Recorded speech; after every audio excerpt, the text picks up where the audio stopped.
ಈ ಗೋಷ್ಠಿಯ ಪ್ರಾಯೋಜಕತ್ವವನ್ನು ವಹಿಸಿಕೊಂಡಂತಹ Shri SR consulting LLP ವಹಿಸಿಕೊಂಡಿದ್ದ ಆ ಸಂಸ್ಥೆಗೆ ವಿಶೇಷವಾದ ಧನ್ಯವಾದಗಳನ್ನು ತಿಳಿಸ್ತಾ, ಸಾಮಾಜಿಕ ಮಾಧ್ಯಮ ಮತ್ತು ಕನ್ನಡ ಸಾಹಿತ್ಯ ಈ ಗೋಷ್ಠಿಗೆ ದಾದಾಪೀರ್ ಜೈಮನ್, ಮಧು ವೈಯನ್, ಗೀತಾ ವಸಂತ್, GN ಮೋಹನ್ ಇವರೆಲ್ಲರನ್ನ ಆತ್ಮೀಯವಾಗಿ ವೇದಿಕೆಗೆ ಬರಮಾಡ್ಕೊಳ್ತಾ ಇದ್ದೀನಿ. ಈ ಗೋಷ್ಠಿಯ ಸಂಚಾಲಕತ್ವದ ನಿರ್ವಹಣೆಯನ್ನ ಶ್ರೀಯುತ GN ಮೋಹನ್ ರವರು ನಡೆಸ್ಕೊಡ್ಬೇಕು ಅಂತ ಕೇಳ್ಕೊಳ್ತೀನಿ. ಆತ್ಮೀಯರೇ,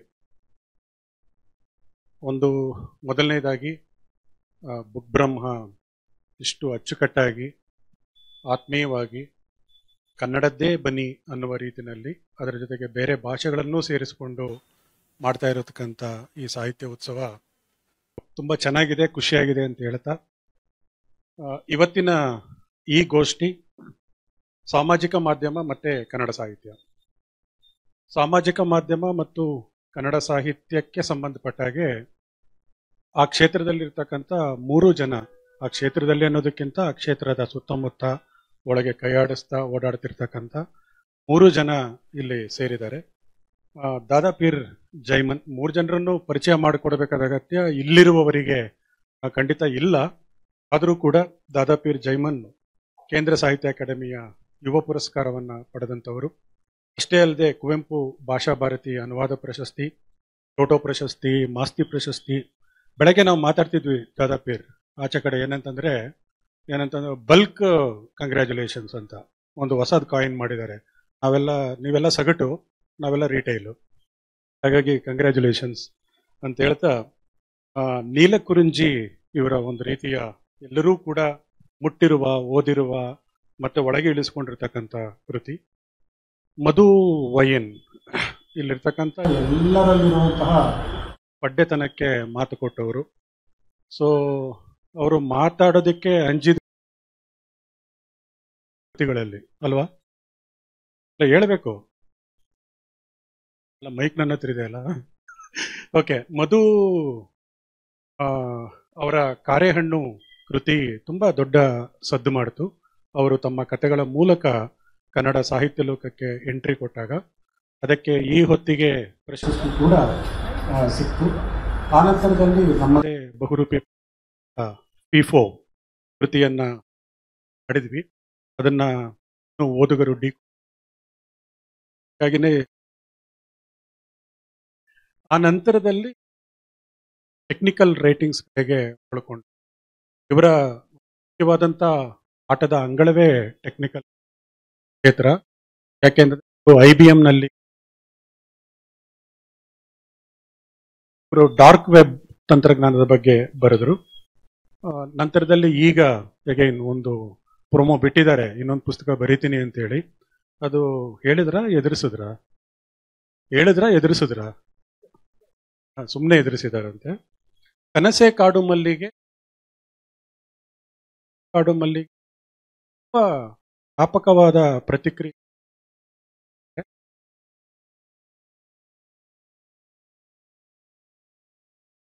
ಇನ್ನೊಂದು ಅವರೇ ಪ್ರಕಾಶನ ಮಾಡಿದ್ರು.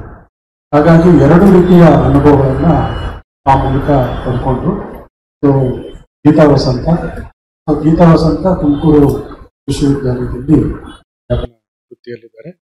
DVG ಚೇರ್ನ ಮುನ್ನಡೆಸ್ತಾ ಇದ್ದಾರೆ. ಅದ್ರ ಜೊತೆ ಪಾಠನೂ ಮಾಡ್ತಾರೆ ಅಲ್ವಾ. ಓಕೆ, ಇವರು ಪ್ರಜಾವಾಣಿಯಲ್ಲಿ ಬರೆದಂತಹ ಅಂಕಣ ಇವರ ಒಲವು ನಿಲುವುಗಳಿಗೆ ಹಿಡಿದ ಕನ್ನಡಿ. ಆ ಪ್ರಜಾವಾಣಿ ಅಂಕಣದ್ದೇ ಇರಬೇಕು, ಬಹುಶಃ ಅವಳ ಅರಿವು ಆ ಅಂಕಣ ಬರಹಗಳದೇ ಸಂಕಲನವನ್ನ ತಂದರು. ಇವರ ಕವನ ಸಂಕಲನ ಪ್ರಾಣ ಪಕ್ಷಿಯ ರೆಕ್ಕೆ. ಇವರ ಕಥಾ ಸಂಕಲನಕ್ಕೆ ಸಾಹಿತ್ಯ ಅಕಾಡೆಮಿಯ ಬಹುಮಾನ ಬಂದಿದೆ. ನಿಮ್ಮ ಕಥಾ ಸಂಕಲನ ಯಾವುದು? ಚೌಕಟ್ಟಿನಾಚಿಯವರು ಅಂತೇಳಿ. ಈ 3 ಜನ ನಮ್ಮ ಜೊತೆ ಇದ್ದಾರೆ. ಸೊ ಒಂದು, ಈ ಸಾಮಾಜಿಕ ಮಾಧ್ಯಮ ಇವತ್ತು ಎಲ್ಲರನ್ನ ಕೂಡ ಟಚ್ ಮಾಡಿದೆ. ಅಷ್ಟೇ ಅಲ್ಲ, ಅವರನ್ನ ಒಳಗೆ ಎಳ್ಕೊಳ್ತಾ ಇದೆ. ನಾವೆಲ್ಲರೂ ಕೂಡ ಮಾತಾಡ್ತಾ ಇದ್ವಿ ಇಷ್ಟು ದಿನ ಸಿಟಿಸನ್ ಅಂತ. ಬಟ್ ಈಗ ನಾವು ಮಾತಾಡುವ ಕಾಲ ಏನಾಗಿದೆ ಅಂದ್ರೆ ನೆಟಿಸನ್ ಅಂತೇಳಿ. ಅಂದ್ರೆ ಇವತ್ತು ನಾವು ಇಂಟರ್ನೆಟ್ನಲ್ಲಿ ನಮ್ಮ ಅಸ್ತಿತ್ವವನ್ನ ದಾಖಲಿಸದೆ ಹೋದ್ರೆ ಸೊ ನಮ್ಮ ಅಸ್ತಿತ್ವ ಇಲ್ಲವೇ ಇಲ್ಲ ಅನ್ನುವ ಒಂದು ಕಾಲಘಟ್ಟಕ್ಕೆ ಬಂದಿದ್ದೀವಿ. ಬಹುಶಃ ಅದು ಏನು ಮಾಡ್ತಾ ಇದೆ ಅನ್ನುವ ಮತ್ತೆ ಸಾಹಿತ್ಯದ ಮೇಲೆ ಅದರ ನೆರಳು ಹೇಗೆ ಬೀಳ್ತಾ ಇದೆ ಅನ್ನೋದನ್ನ ಶೋಧಿಸಲಿಕ್ಕೆ ಅಥವಾ ಅದರ ಸುತ್ತಮುತ್ತ ಏನು ಅಂತ ನಾವು ನೋಡೋದಿಕ್ಕೆ ಅಂತ ಈ ಗೋಷ್ಠಿ ಇದೆ. 50 ನಿಮಿಷ ನೋಡ್ತಾ ಓಡೋಗ್ತಾ ಇದೆ. ಸೊ ಓಡೋಗ್ಬಿಡುತ್ತೆ. ಹಾಗಾಗಿ ನನ್ನ ಮಾತನ್ನ ಈಗ ದಾಟಿಸ್ಲಿಕ್ಕೆ ಟ್ರೈ ಮಾಡ್ತೀನಿ. ಸಾಮಾಜಿಕ ಮಾಧ್ಯಮದಲ್ಲಿ ನೀವು ಮೂವರು ಕೂಡ ನಿಮ್ಮ ಫುಟ್ ಪ್ರಿಂಟ್ ಯಾವ ರೀತಿ ಇದೆ? ನಾನು ಮಧುವಿಂದ ಶುರು ಮಾಡ್ತೀನಿ, ಯಾಕಂದ್ರೆ ಅಲ್ಲಿಂದ ಸ್ವಲ್ಪ ಆನ್ಸರ್ನ ಕದ್ದುಕೊಂಡು ನಾವು ಬೆಳೆಸ್ಬಿಡೋಣ ಅಂತ.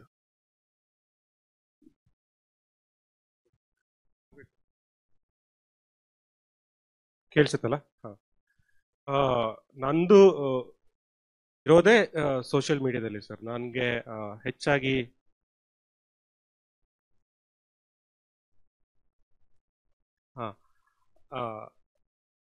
ಅಲ್ಲಿ ಹಿಂದಿನ ಸೆಷನ್ ಮಾತಾಡ್ತಿದ್ದಂಗೆ ನಾನ್ ಅಕಾಡೆಮಿಕ್ ಒಂದು ಆ ರೀತಿ ಹಿನ್ನೆಲೆಯಿಂದ ಬಂದಿರೋದ್ರಿಂದ ನಮಗೆ ಹೆಚ್ಚು ಸಾಹಿತ್ಯ ಕುಟುಂಬದ ಪರಿಚಯ ಇರಲಿಲ್ಲ ಆರಂಭದಲ್ಲಿ ಬಂದಾಗ.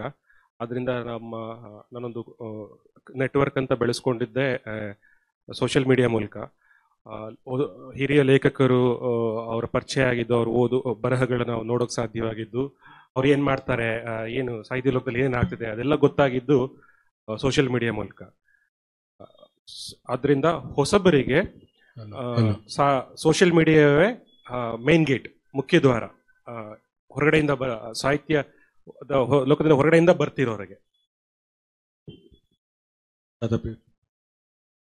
ಸರ್, ನನಗೆ ನಾನು ಕಾಲೇಜಲ್ಲಿ ಇರಬೇಕಾದ್ರೆ ಈ ಇಂಗ್ಲೀಷ್ ಕಲಿಯೋದೊಂದು ದೊಡ್ಡ ಹುಚ್ಚಿತ್ತು. ಅವಾಗ 20 ರೂಪಾಯಿಗೆಲ್ಲ ಇಂಟರ್ನೆಟ್ ಅಂದರೆ ಸೆಂಟರ್ಗಳಿಗೆ ಹೋಗಿ ಅವಾಗ ನಾವು ಫಸ್ಟು ಫೇಸ್ಬುಕ್ಕಲ್ಲಿ ಅಕೌಂಟ್ ಕ್ರಿಯೇಟ್ ಮಾಡಿದ್ದು. ಅವ್ರು ಕೊಟ್ಟು ಫೇಸ್ಬುಕ್ಕು ಇಲ್ಲ. ಸೊ ಅಂದರೆ ಈ ಅಲ್ಲಿಂದ ಕನ್ನಡ ಸಾಹಿತ್ಯಕ್ಕೆ ಲಿಂಕ್ ಮಾಡಿದ್ರೆ ಒಂದು ಪುಸ್ತಕ ಓದಿದ ತಕ್ಷಣ ಅಲ್ಲಿ ಇಮೇಲ್ ಅಡ್ರೆಸ್ ಕೊಟ್ಟಿರ್ತಾರಲ್ಲ ನಂಬರು, ಅಥವಾ ಅವ್ರ ಫೇಸ್ಬುಕ್ ಅಕೌಂಟಲ್ಲಿ ಫಸ್ಟ್ ಹುಡ್ಕೋದು ಇದಾರ ಸಿಗ್ತಾರ ಫೇಸ್ಬುಕ್ ಅಲ್ಲಿ ಅಂತ. ಸೊ ಹಂಗೆ ಅಂದ್ರೆ ಕನ್ನಡ ಸಾಹಿತ್ಯ ಮತ್ತು ಸಾಮಾಜಿಕ ಮಾಧ್ಯಮ ಅದ್ರ ಸುತ್ತ ಒಂದು ಹೆಣಿಗೆ ಬಂತು ಅನ್ಸುತ್ತೆ ಅಂದ್ರೆ ನನ್ನ ವಿಷಯದಲ್ಲಿ. ಆಮೇಲೆ ನಾನು ಇಲ್ಲಿವರೆಗೂ ಮೊದ್ಲು ಕ್ರಿಯೇಟ್ ಮಾಡಿದಾಗಿಂದ ಇಲ್ಲಿವರೆಗೂ ಯಾವುದೂ ಅಂದ್ರೆ ಡಿಲೀಟ್ ಮಾಡಿ ಹೋಗಿ ಬಂದು ಎಲ್ಲ ಮಾಡಿಲ್ಲ. ಸೊ ಒಂದ್ಸರಿ ಕ್ರಿಯೇಟ್ ಆಗಿದೆ, ಅಲ್ಲಿಂದನೂ ಇದೆ. ಆಮೇಲೆ ಮಧುವಣ್ಣ ಹೇಳ್ದಂಗೆ ಅದು ಎಷ್ಟೊಂದು ಒಳ್ಳೆ ನೆಟ್ವರ್ಕ್ ಅನ್ನು ಕೂಡ ಮಾಡಿಕೊಟ್ಟಿದೆ. ಸೊ ಆಮೇಲೆ ನೀವ್ ಹೇಳಿದ ಅಸ್ತಿತ್ವದ ಪ್ರಶ್ನೆ ಇದೆ, ಅಂದ್ರೆ ಒಂಥರ ಈ ಝೆನ್ಸಿ ವರ್ಲ್ಡ್ ಫೋಮಾ ಅಂತೀವಲ್ಲ, ಅದಿಲ್ಲ ಅಂದ್ರೆ ಒಂದ್ ವಾರ ನಾವು ಹೊರಗಿರ್ತೀವಿ, ಇಲ್ಲ ಬೇಡ ಏನೋ ಬರೆಯೋಣ ಅಂತ, ಆಮೇಲೆ ಮತ್ತೆ ಶುರು ಆಗುತ್ತೆ. ಅಂದ್ರೆ this fear of missing out ಬೇರೆ ಬೇರೆ ತರದಲ್ಲಿ ಬರುತ್ತೆ ಅನ್ಸುತ್ತೆ. ಗೀತಾ, ನಾನು ಈ ಸೋಷಿಯಲ್ ಮೀಡಿಯಾಕ್ಕೆ ಬರೋದಕ್ಕಿಂತ ತುಂಬಾ ಮುಂಚೆಯಿಂದ ಬರವಣಿಗೆ ಮಾಡ್ತಾ ಇದ್ದವಳು. ಅಂದ್ರೆ ಆ ಪೇಪರು ಪೆನ್ನು ಆ ಕಾಲದಲ್ಲೇ ನಾನು ಬರವಣಿಗೆ ಮಾಡ್ತಿದ್ದಿದ್ದು. ಸೋಷಿಯಲ್ ಮೀಡಿಯಾಕ್ಕೆ ಬಂದಿದ್ದು ನಂತರ.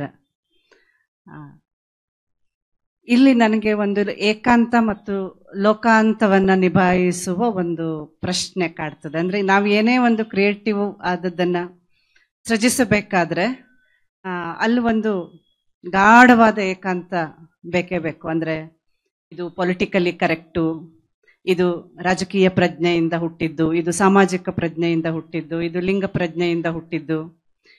ಸೊ ಇಂತಹ ಎಲ್ಲ ಒಂದು ಚೌಕಟ್ಟಿನಿಂದ ನೋಡುವುದರ ಆಚೆ ನಮ್ಮ ಒಂದು ಕ್ರಿಯೇಷನ್ ನಡೀತಿರ್ತದೆ. ಬೇಂದ್ರೆ ಹೇಳ್ತಾರಲ್ಲ, ಅದು ಹೇಗೆ ಅಂದ್ರೆ ಪ್ರಾಣದ ಕೆಚ್ಚು ಕೆತ್ತಿ ರಚಿಸಿದು ಅಂತ. ಅಂದ್ರೆ ಈ ಹೊರಗಿನ ಹತಾರಗಳನ್ನ ಬಿಟ್ಟು ನಮ್ಮ ಪ್ರಾಣವನ್ನೇ ಅಲ್ಲಿ ಇಟ್ಟು ನೋಡೋದು ಮತ್ತೆ ಬರೆಯೋದು, ಅದು ಏಕಾಂತದಲ್ಲಾಗೋದು. ಆದರೆ ಲೋಕಾಂತಕ್ಕೆ ತೆರೆದುಕೊಳ್ಳುವಾಗ ಮಾಧ್ಯಮಗಳು, ಸಾಮಾಜಿಕ ಮಾಧ್ಯಮಗಳು ಬೇಕೇ ಬೇಕು. ಅಲ್ಲಿ ನಮ್ಮ ಅಸ್ಮಿತೆ ಅದು ಹೇಗೆ ವಿಸ್ತಾರವಾಗಿ ಹರಡುತ್ತೆ, ಯಾರ್ಯಾರಲ್ಲಿ ಏನೇನು ಕಂಪನ ಉಂಟು ಮಾಡುತ್ತೆ, ಅದು ತುಂಬಾ ನನಗೆ ಬೆರಗಾಗಿದ್ದು. ಸರ್, ನೀವೇ ಹೇಳಿದಾಗೆ ಪ್ರಜಾವಾಣಿ ಅಂಕಣಗಳಾಗಿರ್ಬೋದು, ಅಥವಾ ಬೇರೆ ಬೇರೆ ಸಂದರ್ಭದಲ್ಲಿ ನಾನು ಮಾಡಿದ ಪ್ರತಿಕ್ರಿಯೆಗಳಿರ್ಬೋದು, ಅಥವಾ ನಾನು ನನ್ನದೇ ಒಂದು ಸಣ್ಣ ಯೂಟ್ಯೂಬ್ ಚಾನಲ್ ಮಾಡಿಕೊಂಡು ಅಲ್ಲಿ ಕನ್ನಡ ಸಾಹಿತ್ಯದ ಬೇರೆ ಬೇರೆ ಕಾವ್ಯನೋ ಕಥನನೋ ಇಟ್ಕೊಂಡು ಸುಮ್ಮನೆ ಮಾತಾಡ್ತಾ ಹೋಗಿದ್ದಿರ್ಬೋದು. ಏಕಾಂತದಲ್ಲೇ ನನ್ನ ಪಾಡಿಗೆ ನಾನು ಮಾತಾಡ್ದಂಗೆ ಮಾತಾಡ್ಕೊಂಡು ಹೋಗಿದ್ದಾಗಿರ್ಬೋದು. ಅದು ರೀಚ್ ಆಗೋ ರೀತಿ ಇದೆಯಲ್ಲ, ನನಗದು ಅಚ್ಚರಿ ಮೂಡಿಸುತ್ತೆ. ಎಲ್ಲೋ ಯಾವುದೋ ಊರಿಗೆ ಹೋದಾಗ ಅಚಾನಕ್ಕಾಗಿ ಎಲ್ಲಿಂದಲೋ ಒಬ್ರು ಧುತ್ ಅಂತ ಎದುರಿಗೆ ಬಂದು ನೀವು ಮಾತಾಡಿದ್ ಕೇಳಿದ್ವಿ, ನೀವು ಬರೆದಿದ್ದು ಓದಿದ್ವಿ, ನಮ್ಗೆ ತುಂಬಾ ಕನೆಕ್ಟ್ ಆಯ್ತು ಅಂತ ಅದು ಜಗತ್ತನ್ನ ಕನೆಕ್ಟ್ ಮಾಡೋ ರೀತಿ ಇದೆಯಲ್ಲ, ಏಕಾಂತದ ಚಿಪ್ಪಿನಿಂದ ನಮ್ಮನ್ನ ಹೊರಗೆ ತಂದು ಇಡೀ ಜಗತ್ತಿನ ಅನಂತ ಸಾಧ್ಯತೆಗಳ ಜೊತೆಗೆ ದೊಡ್ಡ ವಿಸ್ತಾರದ ಜೊತೆಗೆ ಅದು ಕನೆಕ್ಟ್ ಮಾಡೋ ರೀತಿ ಇದೆಯಲ್ಲ, ಅದು ನಿಜಕ್ಕೂ ಬೆರಗು. ಅದು ಈ ಸಾಮಾಜಿಕ ಮಾಧ್ಯಮದ ಶಕ್ತಿ ಅಂತ ಅನಿಸ್ತದೆ. ತುಂಬಾ ಮಿತಿಗಳು ಇದೆ ಅದಕ್ಕೆ, ಆದ್ರೆ ನಾನೇನೇ ಮಾಡಿದ್ರು ಈಗ ಅದನ್ನ ಸಾಮಾಜಿಕ ಮಾಧ್ಯಮದಲ್ಲಿ ಹಂಚಿಕೊಳ್ತೀನಿ. ಅದು ನನಗೆ ಇನ್ನಷ್ಟು ವಿಸ್ತಾರವಾದ ಬಳಗವನ್ನ, ನನ್ನ ಯೋಚನೆಯ ಒಂದು ದಾರಿಯನ್ನ ಅದು ತುಂಬಾ ವಿಸ್ತಾರವಾಗಿ ಮಾಡ್ತದೆ, ಖಂಡಿತ ಬೆಳೆಸಿದೆ ಅಂತ ಅನ್ಸತ್ತೆ. ಸಾಮಾಜಿಕ ಮಾಧ್ಯಮ ಅಂದಿದ ತಕ್ಷಣ ನಾವು ಯೂಶಲಿ ಫೇಸ್ಬುಕ್ ಅಂತ ಈಕ್ವೇಟ್ ಮಾಡಿಬಿಡ್ತೀವಿ. ಬಟ್ ಅದರ ಆಚೆಗೆ ಅದರ ನಾನಾ ರೆಂಬೆ ಕೊಂಬೆಗಳು ಇದೆ. ಈಗ ಇನ್ಸ್ಟಾಗ್ರಾಮ್ ಆಗಲಿ, ಅಥವಾ ಈಗ ಇವ್ರು ಹೇಳಿದಾಗಲಿ ಯೂಟ್ಯೂಬ್ ಆಗಲಿ, ಅಥವಾ ಇಂಟರ್ನೆಟ್ಟನ್ನು ಬೇಸ್ ಮಾಡಿದ ಸಾಕಷ್ಟು ಜನರಿಗೆ ಮುಟ್ಟುವಂತಹ ಎಲ್ಲ ಪ್ಲಾಟ್ಫಾರ್ಮ್ಗಳು ಕೂಡ ಈ ಒಂದು ತೆಕ್ಕಿನಲ್ಲಿ ತೆಕ್ಕೊಳ್ತಾ ನಾವು ಮಾತಾಡ್ತೀವಿ.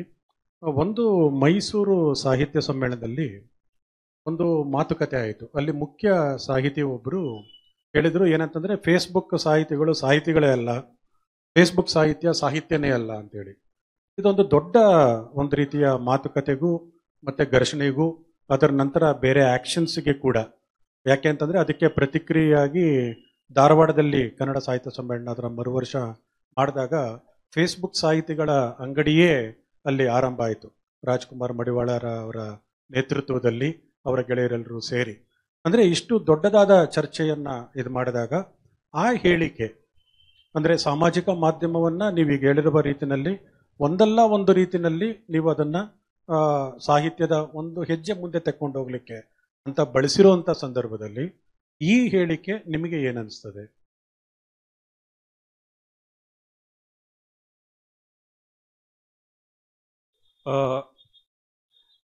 ಅದು ಒಂದು ರೀತಿ ಹಡಹಳಿಕೆ ಅಂತ ಅನ್ಸುತ್ತೆ. ಸ್ವಲ್ಪ ಮಟ್ಟಿಗೆ ಸತ್ಯ ಇದೆ. ಅದನ್ನ ನಾವು ಯಾವುದನ್ನು ಪೂರ್ತಿ ಇದೇ ಸತ್ಯ ಇದೆ ಇದು ಅಂತ ಹೇಳಕ್ಕಾಗಲ್ಲ. ಮುಖ್ಯವಾಗಿ ಸೋಷಿಯಲ್ ಮೀಡಿಯಾ ಡೆಮೋಕ್ರಟೈಸ್ ಮಾಡಿದೆ, ರೀಡರ್ಸ್ ಮತ್ತು ರೈಟರ್ಸ್ನ ಡೆಮೋಕ್ರಟೈಸ್ ಮಾಡಿದೆ. ಮುಂಚೆ ಯಾರೇ ಆಗಲಿ ಒಂದು ಕವಿತೆ ಬರೆದಿದ್ರೆ ಅದನ್ನ ಅವನು ಎಲ್ಲಿ ಹಾಕಬೇಕು, ಯಾರಿಗೆ ಹತ್ರ ಓದಿಸ್ಬೇಕು, ಎಲ್ಲಿ ಪ್ರಕಟ ಮಾಡಬೇಕು, ಯಾವುದು 0 ಮಾಹಿತಿ ಇರ್ತಿತ್ತು. ಯಾಕಂದ್ರೆ ಅದು ಆ ಲೋಕನೇ ಪರಿಚಯ ಇಲ್ಲ ಅವನಿಗೆ. ಬಟ್ ಅದನ್ನೆಲ್ಲ ಒಳಗಡೆ ಒಂದು ಬರಹಗಾರ ಇರ್ಲಿಕ್ಕೆ ಸಾಧ್ಯ. ರೈಟರ್ಸ್ಗಳಂದ್ರೆ ಬರಹದ ಸಾಧ್ಯತೆ ಇರೋರೇ ಹಾಗೆ ಒಂದು ಗುಬ್ಬಚ್ಚಿ ಗುಡ್ದ ಇತರ ಇರ್ತಾರೆ ಅವ್ರ ಪಾಡಿಗೆ ಅವರು. ಅಂಥವ್ರಿಗೆ ಸೋಷಿಯಲ್ ಮೀಡಿಯಾ ಒಂದು ವೇದಿಕೆ ಒದಗಿಸ್ಕೊಡುತ್ತೆ. ಮೊದಲಿಗೆ ಹಂಚ್ಕೊಳ್ಳೋಕ್ಕೆ, ಆಮೇಲೆ ಅದರಿಂದ ಪ್ರತಿಕ್ರಿಯೆ ತಗೊಳ್ಳೋಕ್ಕೆ, ಆಮೇಲೆ ಅದರಿಂದ ಇಂಪ್ರೂವ್ ಆಗಿ ಎಷ್ಟರ ಮಟ್ಟಿಗೆ ಅಂತಂದ್ರೆ ಈ ವರ್ಷ ಒಂದು ಪೋಸ್ಟ್ ಹಾಕಿದ್ರೆ, ಏನೋ ಒಂದು ಬರೆದು ಕವಿತೆ ಹಾಕಿದ್ರೆ, ಇನ್ನು 5 ವರ್ಷಕ್ಕೆ ಆತ ಆಕ್ಚುಲಿ ಒಂದು ಸಂಕಲನ ಬರುವಷ್ಟು ಪ್ರಬುದ್ಧನಾಗಿರ್ತಾನೆ. ಈ ಪ್ರಕ್ರಿಯೆಯಲ್ಲಿ ಅವನಿಗೆ ಸಾಕಷ್ಟು ಫೀಡ್ಬ್ಯಾಕ್ ಲೂಪ್ ನಡೀತಾ ಇರ್ತದೆ, ನಿಜವಾಗಿ ಸೀರಿಯಸ್ ಆಗಿರೋನ್ಗೆ. ಅದರಿಂದ ತುಂಬಾ ಒಳ್ಳೆ ಪ್ಲಾಟ್ಫಾರ್ಮ್ ಅದು ಡೆಮೋಕ್ರಟೈಸೇಷನ್ ದೃಷ್ಟಿಯಿಂದ. ಇನ್ನೊಂದೇನು ಅಂತಂದ್ರೆ, ರೈಟರ್ಗಳು ಹೆಚ್ಚಾಗಿ ಇಂಟ್ರೋವರ್ಟ್ಗಳಿರ್ತಾರೆ. ಅವ್ರಿಗೆ ಜನಗಳಿಗೆ ಕಂಡ್ರೆ ಆಗ್ತಿರಲ್ಲ, ಬೆರೆಯಕ್ಕೆ ಆಗ್ತಿರಲ್ಲ ಹೊರಗಡೆ ಹೋಗಿ. ಅಂಥದ್ರಲ್ಲಿ ಒಂದು ಸೇಫ್ ಡಿಸ್ಟೆನ್ಸ್ ಮೂಲಕ ಜನಗಳೊಂದಿಗೆ ಒಡನಾಡುವುದಕ್ಕೆ ಸೋಷಿಯಲ್ ಮೀಡಿಯಾ ಪ್ಲಾಟ್ಫಾರ್ಮ್ ನಮಗೆ ಒಂದು ಪ್ಲಾಟ್ಫಾರ್ಮ್ ಕೊಟ್ಟಿರೋದು. ನನಗೆ ಹೊರಗಡೆ ಯಾರಿಗೂ ಜನಗಳ ಜೊತೆ ಬೆರೆಯಕ್ಕೆ ಆಗಲ್ಲ. But at the same time ನಾನು ಪ್ರತಿದಿನ ವೆರೈಟಿ ಜನಗಳನ್ನ ನಂಗೆ ಸೋಷಿಯಲ್ ಮೀಡಿಯಾದಲ್ಲಿ ಸಿಗ್ತಿರ್ತಾರೆ. ಅವರೆಲ್ಲರೂ ನನಗೆ ಒಂದು ರೀತಿ ಸಮಾಜದ ಭಾಗವಾಗಿ ಎಕ್ಸ್ಟೆನ್ಷನ್ ಆಗಿ ಸಿಗ್ತಾರೆ. 10 ವರ್ಷದ ಹಿಂದೆ ನೋಡಿದ್ರೆ ಅವಾಗ ಒಂದು ಹೇಳಿಕೆ ಇರ್ತಿತ್ತು, ಏನಂದ್ರೆ ಸೋಷಿಯಲ್ ಮೀಡಿಯಾದಲ್ಲಿ ಇರೋದೇ ವಾಸ್ತವ ಅಲ್ಲ, ರಿಯಲ್ ವರ್ಲ್ಡ್ ಬೇರೆ ಇದೆ, ಜನಗಳು ಹೊರಗಡೆ ಬೇರೆ ಇದ್ದಾರೆ ಅಂತ. ಅದು ನಿಜನೂ ಆಗ್ತಿತ್ತು. ಈ 10 ವರ್ಷದ ಈಚೆಗೆ ಹೇಳ್ಬೇಕು ಅಂತಂದ್ರೆ ಅದು ಆ ಬಾರ್ಡರ್ ಕಡಿಮೆ ಆಗ್ತಾ ಇದೆ. ಸೋಷಿಯಲ್ ಮೀಡಿಯಾದಲ್ಲಿ ಇರೋ ಜನನೇ ಹೊರಗಡೆನೂ ಇದ್ದಾರೆ, ಅಂದ್ರೆ ಅಷ್ಟು ಆವರಿಸ್ಕೊಂಡ್ಬಿಟ್ಟಿದೆ. ಮುಂಚೆ ಸೋಷಿಯಲ್ ಮೀಡಿಯಾದಲ್ಲಿ ವ್ಯಕ್ತವಾಗ್ತಿದ್ದ ಅಭಿಪ್ರಾಯಗಳು ಅಥವಾ ಬರ್ತಿದ್ದ ಬರಹಗಳು ಅವರೆಲ್ಲ ಅವ್ರದೇ ಆದ ಒಂದು ಲೋಕದಲ್ಲಿ ಇರ್ತಿದ್ರು. ಇವತ್ತು ಹೊರಗಡೆ ಹೋಗಿ ನಾವು ಎದುರುಗಡೆ ಜಂಪ್ ಆಗೋ ವ್ಯಕ್ತಿ ಎಡವಿದ್ರೆ ಆ ವ್ಯಕ್ತಿನೂ ಅದೇ ಆಗಿರ್ತಾನೆ, ಒಟ್ಟಿಗೆ ಬಟ್ ಅಲ್ಲಿ ಇರುವ ಕೋಪ ತಾಪ ಎಕ್ಸ್ಟ್ರೀಮ್ ಭಾವನೆಗಳು ಇರಲ್ಲ ಅಷ್ಟೇ, ನೇರವಾಗಿ ವ್ಯಕ್ತಿ ಸಿಗ್ತಾನೆ. ಅದು ಬಿಟ್ರೆ ಅದೇ ಪರ್ಸನ್ ಸಿಗ್ತಾನೆ. ಫಸ್ಟ್ ನಿಮ್ಗೆ ಮಾತು ಕೊಟ್ರೆ ಎಲ್ಲ ಪಾಯಿಂಟ್ ಮುಗಿಸ್ಬಿಡ್ತೀರಾ ಅನ್ಸುತ್ತೆ. ಸೊ ಮಧು ಅಣ್ಣ ಹೇಳಿದಕ್ಕೆ ಒಂದ್ ಆಡ್ ಮಾಡೋ ತರದಂದ್ರೆ, ಇದು ಯಾವಾಗ ಇವರು ಅಣ್ಣಾಗಿದ್ದು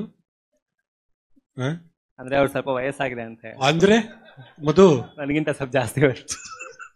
ಸೊ ಅಂದ್ರೆ ಮೊದಲಿಗೆಲ್ಲ ಈ ಬರೆಯೋದೇ ಉಲ್ಲಂಘನೆ, ಅಂದ್ರೆ ಒಂದನ್ನ ಉಲ್ಲಂಘಿಸಿ ನಾವು ಬರೀತಿರ್ತೀವಿ. ಅದಕ್ಕೋಸ್ಕರನೇ ನಾವು ಧರ್ಮ ಗ್ರಂಥಗಳಲ್ಲಿ ಅಷ್ಟೊಂದು ರೊಚ್ಚು ಬಂದಿದ್ದೆ ಅದಕ್ಕೆ. ಸೊ ಒಂದ್ ಕಾಲದಲ್ಲಿ ಬರವಣಿಗೆನೆ ಇಲ್ಲ ಅಂತ ಅನ್ನೋ ಒಂದ್ ಕಾಲ ಇತ್ತು. ಆಮೇಲೆ ಸೊ ಅಲ್ಲಿಂದ ನಾವು ಮುಂದೆ ಬಂದಿದ್ವಿ. ಸೊ ಇವಾಗ ಬಹುಶಃ ಇವಾಗ ಹೇಳ್ತಾ ಇರೋ ಸ್ಟೇಟ್ಮೆಂಟ್ ಫೇಸ್ಬುಕ್ ಸಾಹಿತಿಗಳು ಸಾಹಿತಿಗಳೇ ಅಲ್ಲ ಅಂತ, ಅದು ಸ್ವಲ್ಪ ನಂಗಂತೂ ಜೊಳ್ಳು ಅಂತ ಅನ್ಸುತ್ತೆ. ಸೊ ಫೇಸ್ಬುಕ್ ಒಂದಿಷ್ಟು ಡೆಮೋಕ್ರೆಟಿಕ್ ಮಾಡಿದೆ ಮಧು ಅಣ್ಣ ಹೇಳ್ದಂಗೆ. ಅಂದ್ರೆ ನಮ್ಗೆ ಇರುತ್ತಲ್ಲ, ನನ್ನ ಮಾತನ್ನ ಯಾರು ಕೇಳಿಸ್ಕೊತಾ ಇಲ್ಲ ನನ್ನ ಬರಹದಲ್ಲಿ ಶಕ್ತಿ ಇದೆ, ಅದು ಯಾರಿಗೂ ಅರ್ಥ ಆಗ್ತಿಲ್ಲ ಅಂತ ಒಂದು ಅಂದ್ರೆ ಬರಹಗಳ ಒಳಗಿಂದ ಇರುತ್ತೆ. ನಾನು ಇಲ್ಲಿ ಕಳಿಸ್ದೆ ಅದು ವಾಪಸ್ ಬಂತು ಹಂಗಂತ ಹೇಳಿ ಅದು ಎರಡು ರೀತಿಯಿಂದ ವರ್ಕ್ ಆಗ್ತಿರ್ಬೋದು. ಒಂದು ನಿಜವಾಗ್ಲೂ ಶಕ್ತಿ ಇಲ್ದೇನೋ ಇರ್ಬೋದು, ಅಥವಾ ಇದೇ ನಂಗೆ ಅರ್ಥ ಆಗ್ತಿಲ್ಲ ಅದು. ಸೊ ಆ ತರ ಇದ್ದ ಒಂದ್ ಸಂದರ್ಭಗಳಲ್ಲಿ ಫೇಸ್ಬುಕ್ ಅಥವಾ ಯಾವುದೇ ಸಾಮಾಜಿಕ ಮಾಧ್ಯಮ, ಅದು ಯೂಟ್ಯೂಬ್ ಅಲ್ಲಿ ವಿಡಿಯೋ ಮಾಡೋದ್ರಿಂದ ಹೇಳ್ಬೋದು, ಅದು ಅವರ ಅಭಿವ್ಯಕ್ತಿಗೆ ಒಂದು ಸ್ಪೇಸ್ ಕೊಡುತ್ತೆ. ಪ್ಲಸ್ ಆ ಸ್ಟೇಟ್ಮೆಂಟ್ ಅನ್ನು ತಗೊಂಡಾಗ ಬಹುಶಃ ಅವರು ಕ್ರಾಫ್ಟ್ ಬಗ್ಗೆ ಮಾತಾಡ್ತಿದ್ದಾರೆ ಅಂತ ಅನ್ಸುತ್ತೆ. ಸೊ ಈ ಯಾವುದೇ ಈ ಸಾಮಾಜಿಕ ಮಾಧ್ಯಮಗಳು ಅಂದ್ರೆ ಅಭಿವ್ಯಕ್ತಿಗೆ ಒಂದು ಡೆಮೋಕ್ರೆಟಿಕ್ ಸ್ಪೇಸ್ ಮಾಡಿಕೊಡ್ತಾ ಇದೆ. ಬಟ್ ಅಲ್ಲಿಂದ ಮುಂದಿನ ಹಾದಿ ಅದು ಲೇಖಕರದ್ದೇ ಅಂತ ನಂಗಂತೂ ಅನ್ಸುತ್ತೆ. ಅಂದ್ರೆ ನಾನು ನಾನು ಅಭಿವ್ಯಕ್ತಿ ಮಾಡದೆ ಅಲ್ಲಿಗೆ ನನ್ಗೆ ಸಾಕಾ, ಅಂದ್ರೆ ನಾನು ಸಂತೃಪ್ತನಾಗ್ತೀನ, ಅಥವಾ ನಾನು ಅದಕ್ಕೆ ಅಂದ್ರೆ ಬರವಣಿಗೆಗೆ ಬೇಕಾದಂತಹ ಮುಂದಿನ ಕ್ರಾಫ್ಟ್ಗಳನ್ನ ಕಲಿಯಕ್ಕೆ. ಇಟ್ ಕುಡ್ ಬಿ ಅಂದ್ರೆ ಕ್ರಾಫ್ಟ್ ಅಂತ ಹೇಳುವಾಗ ಬೇರೆ ದೇಶದ ಅಥವಾ ಬೇರೆ ರಾಜ್ಯದ ಅಥವಾ ನಮ್ಮಲ್ಲಿ ಸಮಕಾಲೀನ ಬರಹಗಾರರ ಅಥವಾ ನಮ್ಮ ಹಿಂದೆ ಕನ್ನಡ ಸಾಹಿತ್ಯ ಪರಂಪರೆ ಅಂತ ಪುಸ್ತಕಗಳನ್ನ ಓದ್ಕೊಳ್ಳೋದು. ಅಂದ್ರೆ ಆ ತರದ ಎಫರ್ಟ್ಸ್ ಆಗ್ತೀನಾ ಇಲ್ಲವಾ ಅನ್ನೋದು ಅದು again it boils down to ವೈಯಕ್ತಿಕ ಆಯ್ಕೆ ಮೇಲೆ ಅಂತ ಅನ್ಸುತ್ತೆ. ಸೊ ಅಂದ್ರೆ ಎರಡೂ ಕೂಡ ಸ್ವಲ್ಪ ಅಂದ್ರೆ ಈ ಒಂದು ಸರಳ ರೇಖಾತ್ಮಕವಾದ ಒಂದು ಸ್ಟೇಟ್ಮೆಂಟ್ಗಳು ಸ್ವಲ್ಪ ತೊಂದರೆ ಇದೆ ಅಂತ ಅನ್ಸುತ್ತೆ. ಈಗ ದಾದಾ ಪೀರ್ ಅವರ ಅಕ್ಕ ಗೀತಾ ವಸಂತ್ ಮಾತಾಡ್ತಾರೆ. ಮಧು ಹೇಳಿದ ಹಾಗೆ ಇದು ಸೋಷಿಯಲ್ ಮೀಡಿಯಾ ಹೆಚ್ಚು ಡೆಮೋಕ್ರಟೈಸ್ ಮಾಡಿದೆ ಅನ್ನೋದು ಹೇಳಿದ್ರಲ್ಲ, ಅದನ್ನೇ ನಾನು ಹೀಗೆ ಹೇಳಕ್ ಬಯಸ್ತೀನಿ. ಒಂಥರ ಅದು ಸಾಹಿತ್ಯ ಲೋಕದಲ್ಲಿರುವ ಏಕಾಕೃತಿಯನ್ನ ಒಡೆದಿದೆ ಅಂತ. ಮತ್ತೆ ಒಂದ್ ರೀತಿ ಜಡಗೊಂಡ ವಿಮರ್ಶೆಯ ಪರಿಭಾಷೆಗಳನ್ನ ಅಥವಾ ಸಾಹಿತ್ಯ ಚರಿತ್ರೆಯ ಸಿದ್ಧವಾದ ನೋಟದ ಕ್ರಮವನ್ನ ಎಲ್ಲ ರೀತಿಯಲ್ಲಿ ಈ ಏಕಾಕೃತಿಗಳಿಗೆ ಅದೊಂದು ದೊಡ್ಡ ಸವಾಲು ಮತ್ತು ಚಿಂತನೆಯ ಒಂದು ಬಹುತ್ವವನ್ನ ಅಥವಾ ಪರಿಭಾವಿಸುವ ನೋಟಕ್ರಮದ ಒಂದು ಬಹುತ್ವ ಅಲ್ಲಿ ಸಾಧ್ಯ ಆಗಿದೆ. ಅಂದ್ರೆ ಎಲ್ಲ ಸಮುದಾಯದಿಂದ ಎಲ್ಲ ಅಂಚಿನಿಂದ ಈ ಕೇಂದ್ರ ಅಂಚು ಅನ್ನೋದು ಇಲ್ದೇನೆ ಎಲ್ಲ ವಲಯಗಳಿಂದ ಅಲ್ಲಿ ಬರಹಗಾರರು ಬರೀತಿದ್ದಾರೆ ಮತ್ತು ಚಿಂತನ ಕ್ರಮಗಳು ಕೂಡ ಹುಟ್ಟುತ್ತಾ ಇವೆ. ನಾವು ಸಾಹಿತ್ಯ ಪಾಠ ಮಾಡುವಂತಹ ಅಕಾಡೆಮಿಕ್ ಜಗತ್ನಲ್ಲಿರೋರು ಜಡಗೊಂಡಿದ್ರೆ ನಮಗೆ ಈ ಫೇಸ್ಬುಕ್ ಅಲ್ಲಿ ಬರೆಯುವ ಅನೇಕರು ಅತ್ಯಂತ ವೈಬ್ರೆಂಟ್ ಆಗಿದ್ದಾರೆ ಅಂತ ಅನ್ಸತ್ತೆ. ಮತ್ತು ಅದನ್ನ ನಾವು ನಮ್ಮ ಟೀಚಿಂಗಿಗೆ ನಮ್ಮ ನೋಟಕ್ರಮಕ್ಕೂ ಕೂಡ ನಾವು ಅದನ್ನ ತಗೊಳ್ಳುವಷ್ಟು ಕೆಲವರು ತುಂಬಾ ಪವರ್ಫುಲ್ ಆಗಿ ಬರೀತಾರೆ. ಅದು ಒಂದು ಲಾಭ. ಹಾಗಂತ ಎಲ್ಲವೂ ಹಾಗೆ ಪಾಸಿಟಿವ್ ಅಂತಲ್ಲ. ನೀವು ಹೇಳಿದಾಗೆ ಅಲ್ಲಿ ನೆಗೆಟಿವ್ ಆಗಿದ್ದು ಇದೆ. ಒಂಥರ ಗುಳ್ಳೆಗಳ ಹಾಗೆ ಬುದ್ಧದ ಹಾಗೆ ಹೊಸ ರೈಟರು ಒಂದೇ ಸಲ ಹುಟ್ಟು ಬಿಡ್ತಾರೆ. ಅವರನ್ನ ಯಾವುದೋ ಕಾರಣಕ್ಕೆ ಅಲ್ಲೂ ರಾಜಕೀಯ ಇರುತ್ತೆ, ಅವರನ್ನ ಒಂದೇ ಸಲ ಹೈಪ್ ಕೊಟ್ಟು ದೊಡ್ಡದಾಗಿ ಏರಿಸ್ತಾರೆ. ಅವರು ಎತ್ತರದ ಅಡಿಕೆ ಮರದ ತರ ಕಾಣ್ತಾರೆ, ಆದ್ರೆ ಆಳವಾದ ಬೇರು ಇರೋದಿಲ್ಲ. ಒಂದು ಗುಳ್ಳೆ ಅದು ಒಡೆದು ಹೋಗುತ್ತೆ ಅನ್ನೋದು. ಅಂದ್ರೆ ಅಧ್ಯಯನದ ಕೊರತೆ ಇರುವ ದಿಢೀರ್ ಬರಹಗಳು, ಇದು ನೆಗೆಟಿವ್ ಸೈಡು.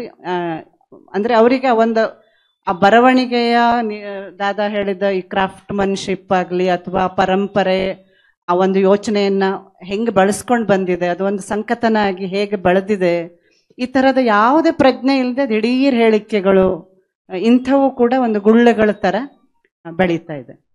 ಇನ್ನೊಂದು ಬದಲಾವಣೆ, ಫೇಸ್ಬುಕ್ ಸಾಹಿತ್ಯನೇ ಅಲ್ಲ, ಅದು ಸಾಹಿತ್ಯದ ಮಾನದಂಡಗಳಿಲ್ಲ ಅದಕ್ಕೆ ಅಂತ ಕೆಲವು ಸಿನಿಕತೆಯ ಇದು ಕೆಲವು ಸಲ ಕಂಡು ಬರ್ತದೆ. ಅದಕ್ಕೆ ಹೇಳೋದೇನು ಅಂದ್ರೆ ಯಾವಾಗ್ಲೂ ಬದಲಾವಣೆ ಅನ್ನೋದು ಶಾಕಿಂಗೇ ನಮ್ಗೆ.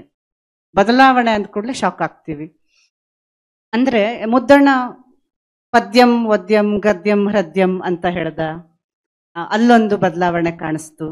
ಹಾಗೆ ಕೊಡದಿರು ಶರದಿಗೆ ಷಟ್ಪದಿಯ ದೀಕ್ಷೆ ಏನು ಅಂತ ಗೋಕಾಕ್ರು ಹೇಳಿ ಆ ಒಂದು ಬರವಣಿಗೆಯಲ್ಲಿ ಆ ಲಯಗಳನ್ನ ಏನು ಆ ಛಂದಸ್ಸನ್ನ ಮೀರಿ ಬರೆಯೋ ಒಂದು ಅಗತ್ಯ ಹೇಳ್ತಾರೆ. ಅಡಿಗರು ಹೇಗೆ ನವೋದಯದ ಭಾಷೆ ಗಾಳಿ ಗಾಳಿಯ ಹಾಗೆ ಪೊಳ್ಳು ಪೊಳ್ಳಾಗಿ ಅದಿತ್ತು ಅಂತ ಹೇಳ್ತಾ ನಮಗೆ ನಿಜವಾಗಿ ಏನ್ ಬೇಕಾಗಿದೆ ಅಂತ ಹೇಳೋದು. ಹೀಗೆ ಕಾಲ ಕಾಲಕ್ಕೆ ಆಗ ಇರುವ ಫಾರ್ಮ್ ಅನ್ನ ನಿರಾಕರಿಸ್ತಾ ಕಟುವಾಗಿ ವಿಮರ್ಶಿಸ್ತಾ ಇನ್ನೇನೋ ಹೊಸದನ್ನ ಅನ್ವೇಷಿಸ್ತಾ ಇರೋದು ಅದು ಪರಂಪರೆಯಲ್ಲಿ ಸಹಜನೇ ಆಗಿದೆ.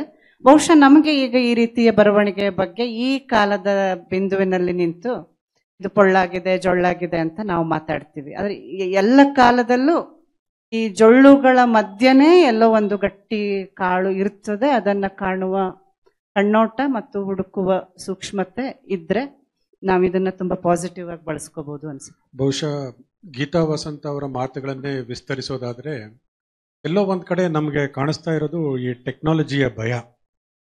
ಯಾಕೆ ಅಂತಂದ್ರೆ ಯಾರು ಸ್ಟೇಟ್ಮೆಂಟ್ ಮಾಡಿದ್ರಲ್ಲ ಈ ಮೈಸೂರು ಸಾಹಿತ್ಯ ಸಮ್ಮೇಳನದಲ್ಲಿ ಫೇಸ್ಬುಕ್ ಸಾಹಿತ್ಯದ ಬಗ್ಗೆ, ಅವರೇನೆ ಕ್ಯಾಸೆಟ್ ಕವಿಗಳು ಅಂತ ಕರೆಸ್ಕೊಂಡಿದ್ರು.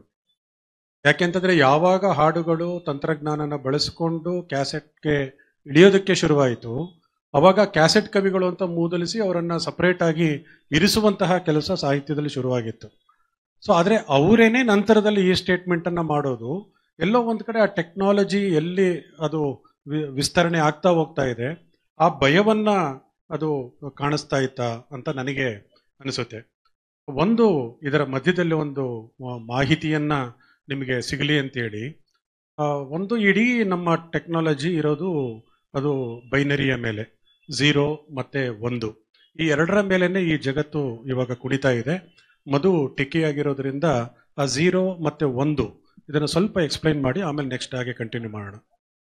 ಅಂದ್ರೆ ಟೆಕ್ನಿಕಲ್ ಆಗಿ ಏನು ಅದು ಅಂತನಾ? ಓಕೆ, ಎಲ್ರಿಗೂ ಅರ್ಥ ಆಗೋಂಗೆ ಹೇಳ್ಬೇಕು ಅಂತಂದ್ರೆ, ಸಿಂಪಲ್ ಆಗಿ ಹೇಳ್ಬೇಕು ಅಂದ್ರೆ, IC ಚಿಪ್ಗೆ ಶಾಕ್ ಕೊಟ್ಟಿ ಅದರಿಂದ ಸೌಂಡ್ ಹೊರಬರಿಸೋದು, ಅಂದ್ರೆ 5 ವೋಲ್ಟಿನ ಶಾಕ್ ಕೊಡೋದು ಅಥವಾ ತೆಗಿಯೋದು. ಹಾಗೇನಾಗುತ್ತೆ ಅಂತಂದ್ರೆ, ಕರೆಂಟ್ ಕೊಟ್ಟಾಗ ಅದು ಒಂದು ತರ ಸ್ಟೇಟ್ ಅಲ್ಲಿ ಇರುತ್ತೆ, ಕರೆಂಟ್ ತೆಗೆದಾಗ ಒಂದು ತರ ಸ್ಟೇಟ್ ಅಲ್ಲಿ ಇರುತ್ತೆ.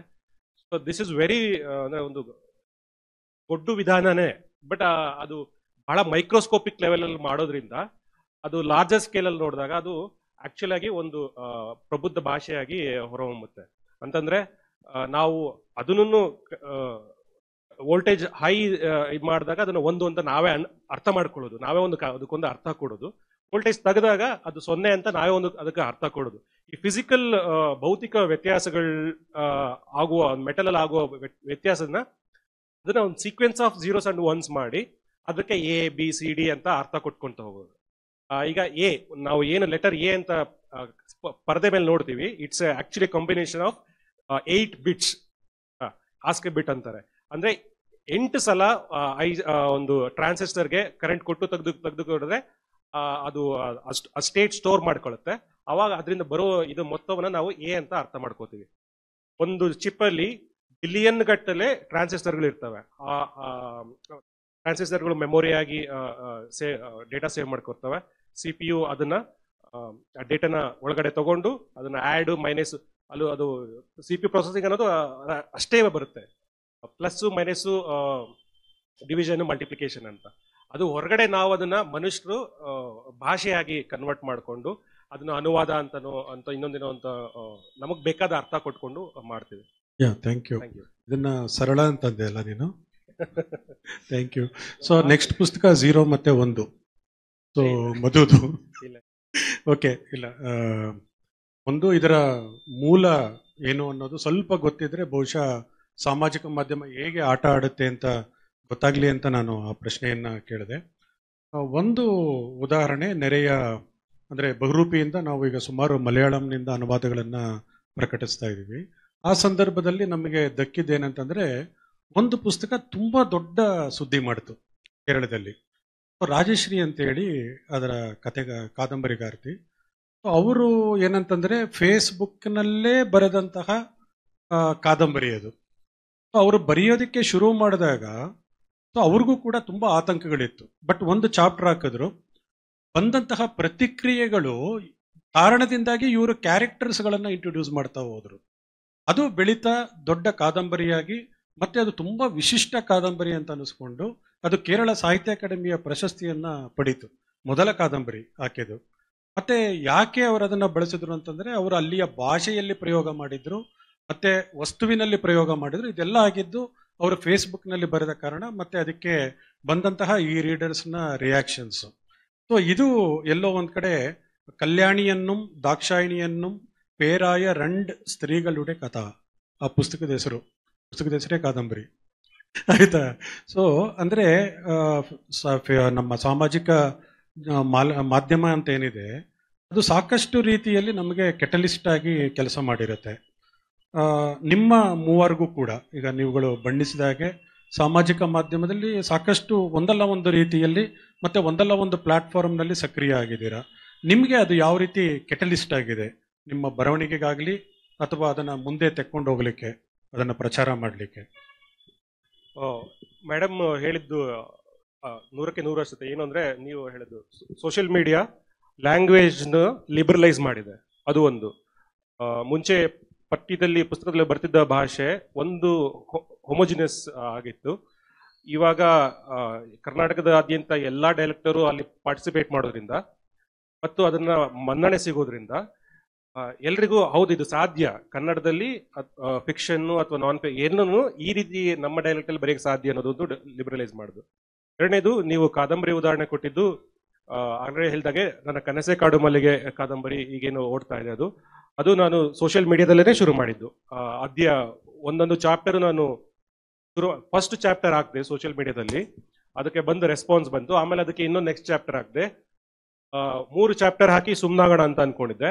ಅದು ಆಮೇಲೆ ಏನಾಯ್ತು ಅಂತಂದ್ರೆ, ಅದು ಅಲ್ಲಿ ಬಂದು ಓದುಗರು ಕೇಳ್ತಾ ಹೋದ್ರು, ಇನ್ನೊಂದು ಬರೀರಿ ಅಂತ.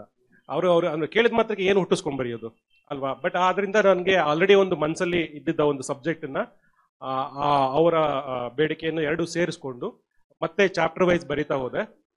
3 ತಿಂಗಳಲ್ಲಿ ವಾರಕ್ಕೊಂದು ಚಾಪ್ಟರ್ ಅನ್ನಂಗೆ ಮಾಡಿಕೊಂಡು ಒಂದು 15ರಿಂದ 20 ಅಥವಾ 30 ಅಷ್ಟೇನು ಚಾಪ್ಟರ್ಗಳು ಬರೆದು ಆಮೇಲೆ ಅಲ್ಲಿ ಸ್ಟಾಪ್ ಮಾಡಿ ವಾಪಸ್ ಮನೆಗೆ ಹೋಗಿ ಅಲ್ಲಿ ಮಿಕ್ಕಿದ್ದ ಕಾದಂಬರಿಯನ್ನ ತಾಳ್ಮೆಯಿಂದ ಮುಗಿಸಿ ಪಬ್ಲಿಷ್ ಮಾಡಿದ್ದು. ಸೊ ಒಂದು ಕಾದಂಬರಿ ಸೋಷಿಯಲ್ ಮೀಡಿಯಾದಿಂದ ಹೊರಗಡೆ ಬಂದಿದ್ದು ಇದೊಂದು ಉದಾಹರಣೆ ಅಂತ. ನನಗೆ ಮುಖ್ಯವಾಗಿ ಅನ್ಸೋದು ಅಂದ್ರೆ, all this Facebook and any ಸಾಮಾಜಿಕ ಮಾಧ್ಯಮ ಮುಖ್ಯವಾಗಿ ಈ ಪ್ರಮೋಷನ್ ಸ್ಪೇಸ್ ಆಗಿ ವರ್ಕ್ ಆಗುತ್ತೆ. ಅಂದ್ರೆ ಇಟ್ಸ್ ಅ ಮಾರ್ಕೆಟ್ ಸ್ಪೇಸ್. ಅಂದ್ರೆ ನಾವು ಅಂದ್ರೆ ಒಂದು ಕಲೆ ಅಂದ್ರೆ we want or not, it has to cross that ಅಂದ್ರೆ ಬಿಸ್ನೆಸ್ ಜಂಕ್ಷರ್. 1,000 ಪ್ರತಿ ಮಾಡ್ತೀವಿ, ಓದ್ತಾರೆ, ಅದೆಲ್ಲ ಇದೆ.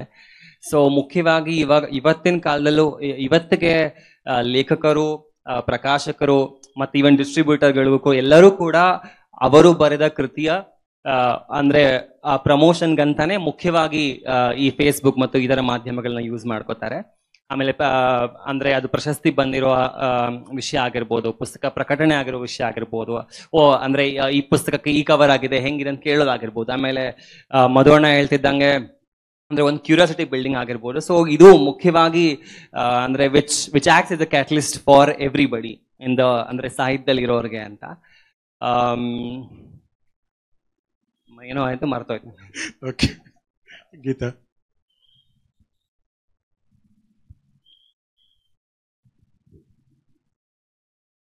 ಹೌದು, ಅದೇ ನಾವು ಹೆಚ್ಚು ಪುಸ್ತಕದ ಪ್ರಮೋಷನ್ಗಳನ್ನ ನೋಡ್ತೀವಿ. ಮತ್ತೆ ಹೇಗೆ ಅದನ್ನ ಅಟ್ರಾಕ್ಟಿವ್ ಆಗಿ, ಅದಕ್ಕೂ ಟೆಕ್ನಾಲಜಿಯನ್ನೇ ಬಳಸ್ಕೊಂಡು ಒಂದು ಪುಸ್ತಕವನ್ನ ಹೆಚ್ಚು ಅಟ್ರಾಕ್ಟಿವ್ ಆಗಿ ತೋರಿಸೋದು ಹೇಗೆ, ಅಥವಾ ಅದ್ರ ಮುನ್ನುಡಿ ಬೆನ್ನುಡಿ ಅದ್ರ ಬಗ್ಗೆ ವಿಡಿಯೋ ಮಾಡೋದು, ಅದ್ರ ಬಗ್ಗೆ ಬೇರೆಯವ್ರ ಹತ್ರ ಮಾತಾಡ್ಸೋದು, ಹೀಗೆ ಒಂದು ಹೈಪ್ ಕ್ರಿಯೇಟ್ ಮಾಡೋದಂತೂ ಇದೆ. ಅದು ಒಂಥರ ಅದೊಂದು ತಾಂತ್ರಿಕವಾಗಿಯೇ ಮಾಡೋದನ್ನು ನಾವು ನೋಡ್ತೀವಿ. ಸೊ ಹೀಗಾದಾಗ ನನ್ನ ಪ್ರಶ್ನೆ ಏನು ಅಂದ್ರೆ, ಹೀಗೆ ಒಂದಷ್ಟು ಬಿಂಬಗಳು ಅಚ್ಚಾಗ್ಬಿಡ್ತವೆ ಸಾಹಿತ್ಯ ವಲಯದಲ್ಲಿ. ಇವರು ಬರೀತಿದ್ದಾರೆ, ಇವರು ಚೆನ್ನಾಗಿ ಬರೀತಿದ್ದಾರೆ, ಯಾರು ಬರೀತಿದ್ದಾರೆ ಅಂದಾಗ ಅದೇ ಯಾರು ಇದನ್ನೆಲ್ಲ ಅಚ್ಚು ಮಾಡಿರ್ತಾರಲ್ಲ, ನಮ್ಮ ಮೆದುಳಲ್ಲಿ ಒಂದು ಅಚ್ಚು ಹಾಕಿರ್ತಾರಲ್ವ, ಅದು ಯಾವಾಗಲೂ ಕನ್ಸಿಡರ್ ಆಗತ್ತೆ. ಯಾವುದೇ ವಿಮರ್ಶೆಗೆ ಒಳಪಡೋದಕ್ಕಾಗ್ಲಿ ಅಥವಾ ಪ್ರಶಸ್ತಿಗೆ ಪರಿಗಣಿಸಲ್ಪಡೋದಕ್ಕಾಗ್ಲಿ ಅಂತಹ ಕೆಲವು ಹೆಸರುಗಳೇ ಮತ್ತೆ ಮತ್ತೆ ಮತ್ತೆ ಅವು ಅಲ್ಲಿ ಸುಳಿತಾ ಇರ್ತವೆ. ಎಷ್ಟೋ ಸಲ ಈ ಪ್ರಶಸ್ತಿ ಮಾನದಂಡಗಳು ಏನ್ ನಾವು ಚರ್ಚೆ ಮಾಡಿ ಅಲ್ಲಿ ತೀರ್ಮಾನ ಮಾಡುವಾಗ ಓದಿರೋದೇ ಇಲ್ಲ ಪುಸ್ತಕವನ್ನ, ಅದು ಹೇಗಿದೆ ಅಂತ ಓದಿರೋದೇ ಇಲ್ಲ. ಈ ಹೆಸರು ಏನು ಅಚ್ಚು ಮಾಡಿರ್ತಾರಲ್ಲ ಈ ತಂತ್ರಗಳಿಂದ, ಅದ್ರ ಮೇಲೆ ಇದು ಚೆನ್ನಾಗಿದೆ ಅಂತ ಡಿಸೈಡ್ ಮಾಡೋದು, ಅದನ್ನು ನಾನು ಗಮನಿಸಿದ್ದೀನಿ. ಯಾವುದೋ ಒಬ್ಬ ಅನಾಮಿಕ ಲೇಖಕ ಅಥವಾ ಲೇಖಕಿ ತುಂಬಾ ವೈಬ್ರೆಂಟ್ ಆಗಿ ತುಂಬಾ ಭಿನ್ನವಾಗಿ ಈ ಚೌಕಟ್ಟು, ಈಗಿರುವ ಸಿದ್ಧ ಚೌಕಟ್ಟುಗಳನ್ನ ಮೀರಿ ಯೋಚನೆ ಮಾಡ್ತಿರೋದು, ಹೊಸದನ್ನೇನೋ ಹುಟ್ಟು ಹಾಕ್ತಿರೋದು ಸಾಧ್ಯ ಇರಬಹುದು. ಅವರು ಸಂಕೋಚದಿಂದ ಎಲ್ಲೋ ಅದನ್ನ ಪ್ರಸಾರಕ್ಕೆ ಬರದೆ ಅವ್ರ ಚಿಪ್ಪಿನಲ್ಲಿ ಇರಬಹುದು. ಅಲ್ಲಿ ಅದು ಅಂಥದ್ದು ಮಿಸ್ ಆಗತ್ತೆ ಈ ತರದ ಒಂದು ಹೈಪ್ ಕ್ರಿಯೇಟ್ ಮಾಡೋದ್ರಿಂದ ಅಂತ ಅನ್ನಿಸ್ತದೆ. ಆಮೇಲೆ ವಿಮರ್ಶೆ ಕೂಡ ಇಂಥವರು ಸ್ವೀಕರಿಸೋದಿಲ್ಲ. ಈ ಹೇಗೆ ಈ ಹೈಪ್ನಿಂದ ಕೊಬ್ಬಿ ಹೋಗಿರ್ತಾರೆ ಅಂದ್ರೆ, ಒಂದು ಬೌದ್ಧಿಕ ಕೊಬ್ಬು ಅಂತ ಹೇಳ್ಬೇಕಾ ಅಥವಾ ಒಂಥರ ಭ್ರಮೆ ಗುಳ್ಳೆ ತರ ಹೇಗೆ ಅವರು ಊದ್ಕೊಂಡಿರ್ತಾರೆ ಅಂದ್ರೆ, ಯಾವ ವಿಮರ್ಶೆಯನ್ನು, ನಿಜವಾದ ವಿಮರ್ಶೆಯನ್ನು ಸ್ವೀಕರಿಸುವ ಮನಸ್ಥಿತಿ ಇರೋದಿಲ್ಲ. ಹೊಗಳಿದ್ರೆ ಮಾತ್ರ ಲೈಕ್ಗಳ ಸಂಖ್ಯೆ ಕೌಂಟ್ ಮಾಡ್ದಂಗೆ ಅದೇ ತರ ಅವರು ಒಂದು ಮೆದುಳು ಡಿಸೈನ್ ಆಗಿ ಹೋಗತ್ತೆ ಅನ್ಸುತ್ತೆ. ತೆಗಳಿಕೆಯನ್ನ ಅಥವಾ ನಿಜವಾದ ಒಂದು ವಿಮರ್ಶೆಯನ್ನ ಸ್ವೀಕರಿಸೋಕೆ ರೆಡಿ ಇರೋದಿಲ್ಲ. ನಾನು ಮೊನ್ನೆ ನೋಡಿದೆ, ಒಂದು ಚರ್ಚೆ ನಡೀತಾ ಇತ್ತು, ವಿಮರ್ಶೆ ಅನ್ನೋದು ಬೇಕಾ, ವಿಮರ್ಶಕರು ಅನ್ನೋರು ಇದ್ದಾರಾ, ಅವ್ರಿಗೇನಾದ್ರೂ ಜಾಗ ಇದೆಯಾ ಇವತ್ತಿನ ಈ ಮೀಡಿಯಾ ಯುಗದಲ್ಲಿ ಅನ್ನೋ ಚರ್ಚೆನು ನಡೀತಾ ಇತ್ತು. ಇನ್ನೊಬ್ರು ಹೇಳಿದ್ರು ಏನಂದ್ರೆ, ಹಿಂದಿನವ್ರದೆಲ್ಲ ಓದ್ಬೇಕಾದ ಅಗತ್ಯ ಇದೆಯಾ ಅಂತ, ಮಧುವಯ್ಯನ್ ಅಂತ. ಅದು ಒಂದು ಚರ್ಚೆ ಇದೆ. ಹಿಂದಿನ ಅಲ್ಲೂ ಕಥಾಗೋಷ್ಠಿಯಲ್ಲೂ ಚರ್ಚೆ ಆಯ್ತು ಅದು.